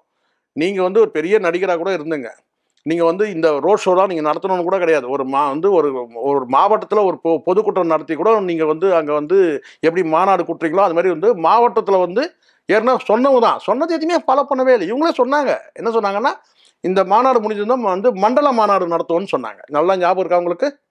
இந்த விக்கிரவாண்டி மாநாடு முடிஞ்ச உடனே இந்த விக்கிரவாண்டி மண்டல மாநாடு நடத்தணும். அப்போ நீங்க மதுரையில ஒரு மாநாடு நீங்க நடத்துறீங்க சொன்னா, அடுத்தது நீங்க வந்து பாத்தீங்கன்னா கோயம்புத்தூர்ல ஒரு மாநாடு, இப்படி திருநெல்வேலி, இப்படி மாநாட்டில் போயிருக்கணும். இதுக்கு இடையில வந்து உங்க பிளான் மாதிரி நீங்க என்ன செய்யணும் கேட்டீங்கன்னா வந்து சுற்றுப்பயணம் கேரவன்ல வந்து அந்த கேரவனுக்கு ஒரு பெரிய பில்டப் கொடுத்தீங்க. அங்கதான் உங்களுக்கு வந்து அதுக்கப்புறம் நீங்க அதுலயும் ஒரு சிக்கலை உருவாக்குறீங்க. எல்லாமே இவங்க உருவாக்கின சிக்கல் தான். சனிக்கிழமையானா போவேன், அது எதுக்கு சனிக்கிழமைன்றது? அப்போ திட்டமிட்டு உங்களுக்கு கூட்டத்தை கூட்டணுன்றதுக்காக தான் சனிக்கிழமை நீ ஃபிக்ஸ் பண்ணதே. அதுதான், நீங்க அதெல்லாம் பண்ண தேவையில்லை. ஏதோ ஒரு நாள் வந்து பார்த்தீங்கன்னா அந்த இடத்துல வந்து உங்களை பார்க்க வரவங்க அங்கே வந்து பார்ப்பாங்க, ஓட்டு போட போகிறதா ஓட்டு போட போகிறான், பார்க்க வந்து அத்தனை பேர் ஓட்டு போட போகிறதில்ல. அப்போ சனிக்கிழமை ஃபிக்ஸ் பண்ணுங்க. சனிக்கிழமை எதுக்காக ஃபிக்ஸ் பண்ணீங்க? ஸ்கூல் லீவு, காலேஜ் லீவு, அப்போ கூட்டம் வரும், வீட்டிலேருந்து பார்த்து கையாட்டுவாங்க, நம்மளும் கையாட்டலாம், இதுக்காக பண்ணது தான். சனிக்கிழமை மாலை வந்து பார்த்தீங்கன்னா அங்கே இவ்வளோ பெரிய கூட்டம் கூடுன்றதை நீங்கள் திட்டமிடுறீங்க. காரணம் கேட்டால் அங்கே இருக்கிற அத்தனை லேபர்ஸ் எல்லாருமே வந்து கேட்டால் சாயந்தரம் வந்து கூட்டம் கூடுறாங்க. அப்போ சாயந்தரம் 6 மணிக்கு மேலே வந்து உங்களுக்கே தெரியணும்ல, ஏன்னா நம்மளும் அந்த மாதிரி ஆள் தானே, 6 மணிக்கு மேலே ஏற்றிக்கிற ஆள் நபர்கள் தானே, யோசிக்கணும்ல. அதே மாதிரி நம்மள மாதிரி எத்தனை பேர் வந்து பார்த்தீங்கன்னா ஏற்றிட்டு வந்து நிற்பான் அங்கே கூட்டத்தில் வந்து இது பண்ணுவான். எவ்வளோ பெண்கள் வராங்க, அவங்களுக்கு எவ்வளோ வந்து பார்த்தீங்கன்னா அவனால் பாதுகாப்பு பிரச்சனை ஏற்படும், இதெல்லாம் யூகிக்கணும்ல. 6 மணிக்கு மேலே பல பேர் வந்து பார்த்தீங்கன்னா லேபர்ஸ் வந்தாங்கன்னா வந்து அந்த பழக்கத்துக்கு அடிமையானவன் இருக்கான். அப்போ அவங்க நிதானம் இல்லாமல் இருப்பான். நிதானம் இல்லாமல் ஒருத்தர் இருந்தான்னா அவன் என்ன வேணா பண்ணுவான். இதெல்லாம் நீங்கள் யூகிக்கணும்ல. ஆனால் உங்களுக்கு அதெல்லாம் உங்கள் கண்ணுக்கு மறைவானு கேட்டால் முழுக்க முழுக்க கூட்டம், ஆடு மாடு மாதிரி நினச்சிட்டிங்க. அந்த கூட்டத்தை நம்ம காட்டணும், படத்தில் காட்டணும். ஜனநாயகன் படத்தில் அதுக்கு வந்து அதை ஷூட் பண்ணணும். இது அந்த இடத்த பார்த்தவங்க சொல்கிறாங்க, என்னுடைய நண்பர் ஒருத்தர் அங்கே போனவர், அவர் சொல்கிறாரு, சார் நம்ம வந்து படத்தில் கூட இப்படி பார்க்க முடியாது சார், அப்படி ஒரு காட்சி இருந்து இந்த ட்ரோன் கேமரா வந்து பார்த்தீங்கன்னா ஃபுல் அண்ட் ஃபுல்லு வந்து பறக்கிறது வந்து பார்த்தீங்கன்னா அது ஒரு வகத்தில் வந்து பார்த்தா அந்த லைட் வெளிச்சத்தோட மேலே பறக்கும்போது அதை பார்க்கும்போது ஒரு பெரிய பிரம்மாண்டம் இருந்தது சார். கிட்டத்தட்ட வந்து 100கணக்கான ட்ரோன் கேமரா வந்து அந்த இடத்த பகுதியை சுற்றி பறந்துட்டு இருக்கும்போது பார்த்தீங்கன்னா அந்த காட்சி, அந்த மக்கள் அங்கே பறக்கூடிய அந்த இது, அந்த கூட்ட நெரிசல், இந்த வேன்ல இவர் பேச, இது எல்லாம் வந்து பார்த்தீங்கன்னா பதற்றத்தை ஏற்படுத்தி சார். உளவியலாக வந்து ஒரு பதற்றமே ஏற்பட்டுச்சு. இது வரைக்கும் நம்ம வந்து அந்த மாதிரி பார்க்கல. அந்த ட்ரோன் கேமராக்கள் அந்த பறக்கிறது வந்து 63 கேமரா வந்து இப்போ தெரிய வந்திருக்குமா, அது 63 தானா இல்லை 103ஆ? 100கணக்கான கேமரா வந்து ட்ரோன் கேமராக்கள் அந்த பறக்கிற அந்த காட்சி இது வரைக்கும் சினிமாவில் கூட அப்படி பார்த்ததில்ல சார். அப்படி வந்து ஒரு பதற்றம் நமக்கு நல்லா தெரிஞ்சுது. அந்த மக்களுக்கு வந்து அந்த மக்கள் வந்து ஒரு குறிப்பிட்ட வந்து அட்டியில் அடைச்சா மாதிரி வந்து அங்கே புழங்குறது, இதெல்லாம் வந்து பார்த்தீங்கன்னா அது எப்படி அதை வர்ணிக்கிறதுனே எனக்கு தெரியல அப்படின்னு சொல்கிறாங்க. வர்ணிக்கிறதுக்கா இல்லைன்னா அந்த பதட்டத்தை? இல்லை, அது எப்படி சொல்றதுன்னு தெரியலன்றாரு. அது எப்படி சொல்றது இல்லை, ஒரு பதற்றத்தை உருவாக்குச்சு. அதை பார்க்கும்போதே ஒரு பதற்றம் இருந்துச்சு. அவ்வளவு அந்த பிரம்மாண்டமா அவ்வளோ பிரம்மாண்டம். அந்த பிரம்மாண்டன்றதை விட நான் கேட்டேன்னா அந்த கூட்ட நெரிசல், அந்த ட்ரோன் கேமராக்கள் பறக்கிறது, அந்த வேன்ல இருந்து விஜய் நின்றுட்டு அந்த வந்து அங்கே பேசுறது, இதெல்லாம் வந்து பார்த்தீங்கன்னா வந்து அந்த காட்சி பார்க்கறதுக்கே ஒரு ஒரு அச்சுறுத்தலாக இருக்குன்றாரு. அதுதான் உங்களுக்கு ஜனநாயகனுக்கு வேணும். அது ஆமாம், அதை வந்து இவங்க காட்சிப்படுத்தி அதை சினிமாவில் எத்தனை ஆங்கிளில் இவங்க வந்து காட்டுவாங்கன்னு சொல்ல முடியாதுமா. இன்னும் சினிமாவில் வந்து பார்த்தீங்கன்னா கிராபிக்ஸில் ஒரு பக்கம் பூந்து விளையாடுவாங்கல்ல, ம். நிஜ காட்சி இன்னொரு பக்கம் கிராபிக்ஸில் வந்து அதை கொண்டு வந்து இவங்க எப்படி ப்ரொஜெக்ட் பண்ணணும்னு நினச்சாங்க மக்கள். அதுதான் சொல்கிறேன், உள்ள தூய்மையோடு பண்ணவே இல்லை. நீங்கள் வந்து மக்கள்கிட்ட போய் பிரச்சாரம் பண்ணுறீங்க, உங்களுடைய கருத்துக்களை நீங்கள் சொல்கிறீங்க, மக்கள் அந்த கருத்துக்களை உள்வாங்கி வாக்களிக்கிறாங்க. நீங்கள் அதுக்கப்புறம் நீங்கள் தேர்தலில் நீங்கள் வந்து ஜெயிச்சு நீங்கள் வந்து சட்டமன்றத்துக்கு போகிறீங்கன்றது வந்து ஒரு நார்மல். ஆனால் நீங்கள் இது மூலமாக வந்து இந்த கூட்டத்தை வந்து ஒரு பிரச்சாரத்துக்கு வந்து பயன்படுத்தணும், நம்ம வந்து படத்தில் பயன்படுத்தணும்னு நினச்சிங்க, அதுதான் உங்களுக்கு கேடாக முடிஞ்சுது. அந்த மரணத்துக்கு காரணமே அதுதான்.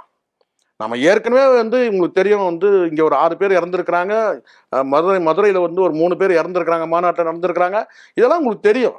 அப்போ அந்த மரணத்தெல்லாம் நீங்கள் ஈஸியாக எடுத்துக்கிட்டீங்க. யாராவது சொல்லியிருப்பான் பக்கத்தில் இருந்து, நீங்கள் ஒரு பெரிய கல்ட்டு சார், ஒரு பெரும் தலைவர், நீங்கள் வரும்போது இந்த மாதிரி சில கொசுக்கள் இதெல்லாம் வந்து சகஜம் தானே, இதெல்லாம் கொசுக்கள் அப்படிதான் சொல்லியிருப்பாங்க, நார்மலைஸ் பண்ணியிருப்பாங்க.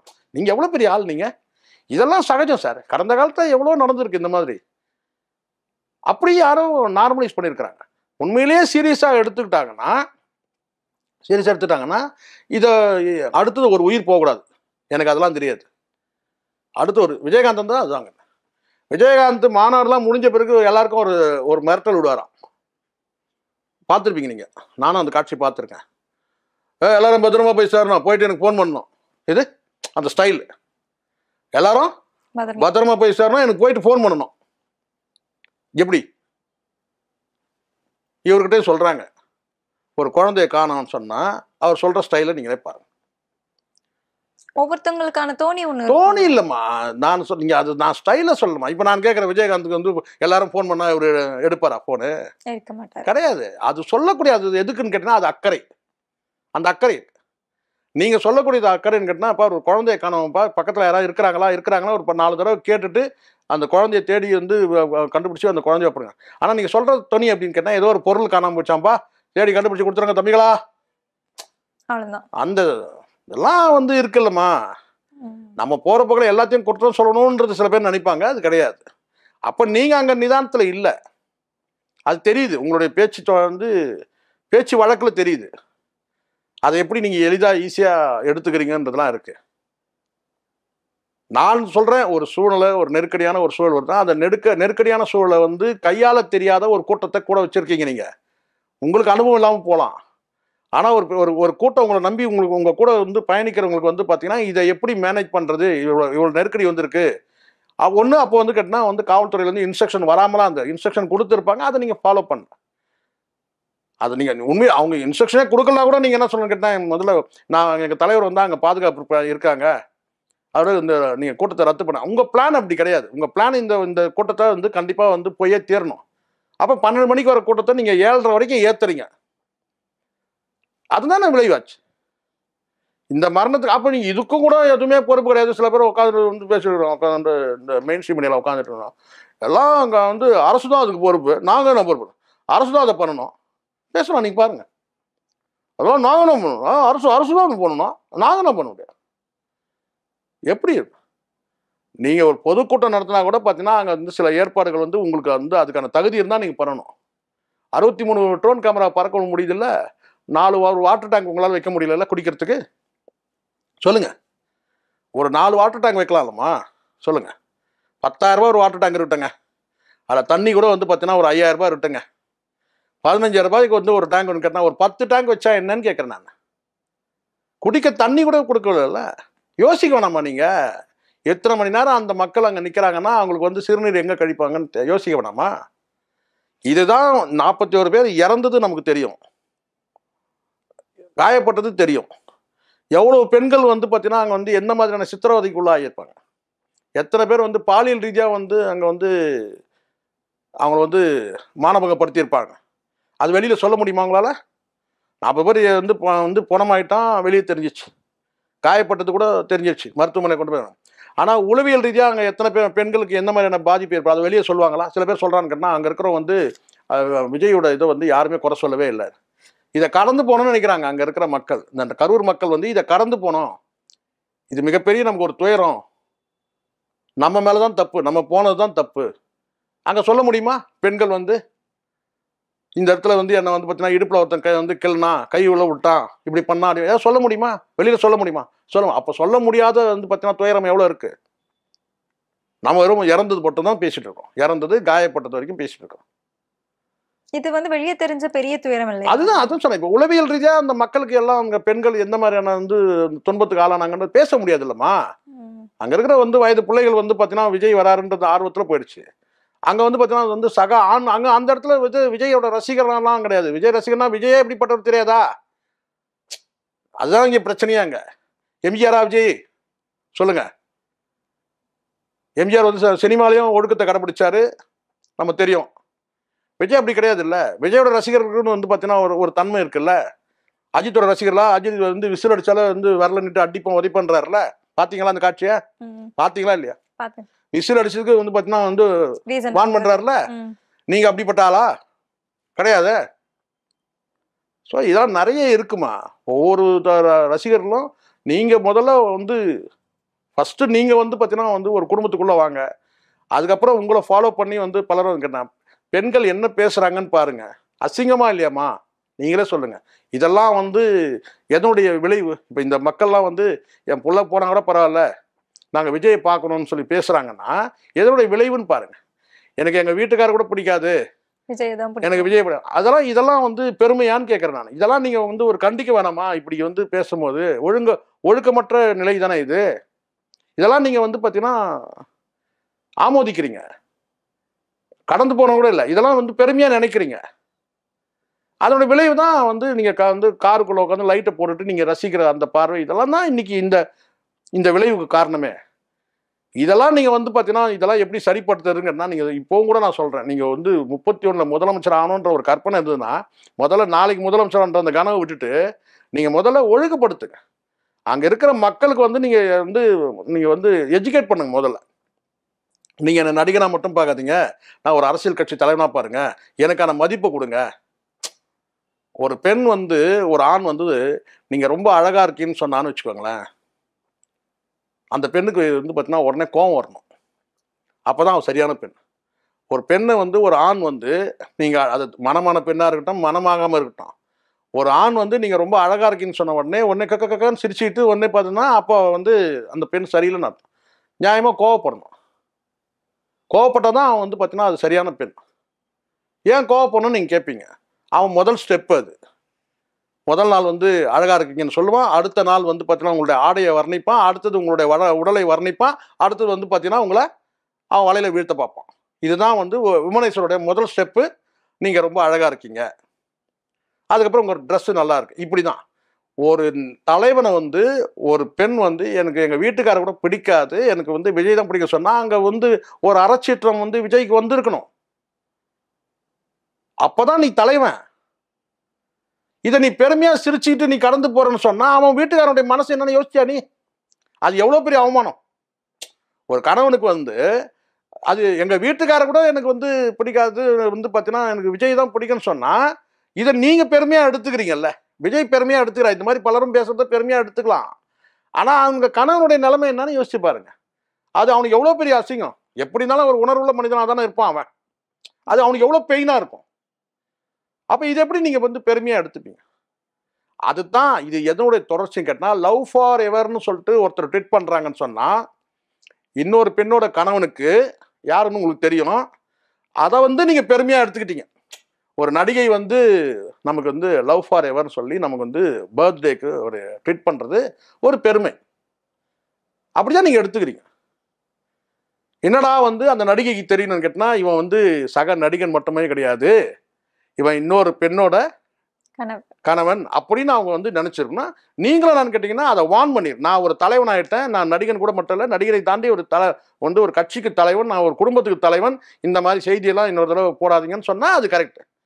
இதே லவ் ஃபார் எவர்ன்ற வார்த்தையை ஏன் அஜித்துக்கு போட முடியாது? செருப்பால் அடிப்பான், செருப்பால் அடிப்பான்.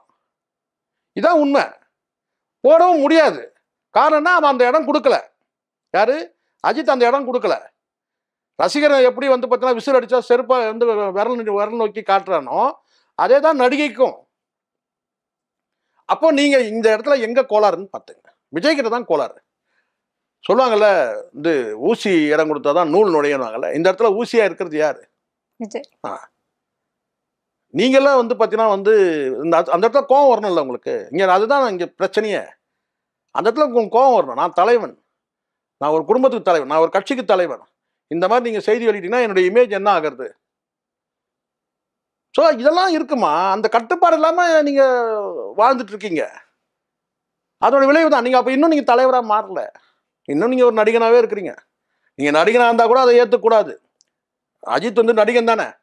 அவன் எப்படி ஒரு விசில் அடித்தா உடனே வான் பண்ணுறான். அந்த துணிச்சல் எப்படி வருது? ஏன்னா எந்த பிரதிபலனும் எதிர்பார்க்கல. இவன் ரசிகனாக இருந்தா என்ன, இல்லைன்னா என்ன. அதை தான் அந்த ஒரு படத்தில் வச்சிருப்பாரு. அந்த படம் பார்த்துருப்பீங்கன்னு நினைக்கிறேன், குட் பை டக்லியில். உயிரை கொடுக்குறன்னு மயிரை தான் கொடுப்பானுங்க சொல்றாருல ஒரு வார்த்தை. யாரை சொல்றாரு? யாரு? ரசிகர்கள் தான் சொல்றாரு. உயிரை கொடுக்குற மயிரை தான் கொடுப்பான். அதானே ஆயிடுச்சு. இப்போ உயிரை கொடுப்போம், உயிரை எடுத்துட்டானுங்களே. 40 பேர் போய் உயிர் போனதுக்கு யார் காரணம்? உன்னை பார்க்க வந்த ரசிகர் கூட்டம் தானே காரணம். உயிரை கொடுக்கல, உயிரை எடுத்துட்டானுங்க. 40 பேர் உயிரை தானே எடுத்தானுங்க. நேர்முகம் நிகழ்ச்சியில கலந்துக்கிட்டு உங்களோட கருத்தை பகிர்ந்துகிட்டதுக்கு ரொம்ப நன்றி சார். நன்றிமா.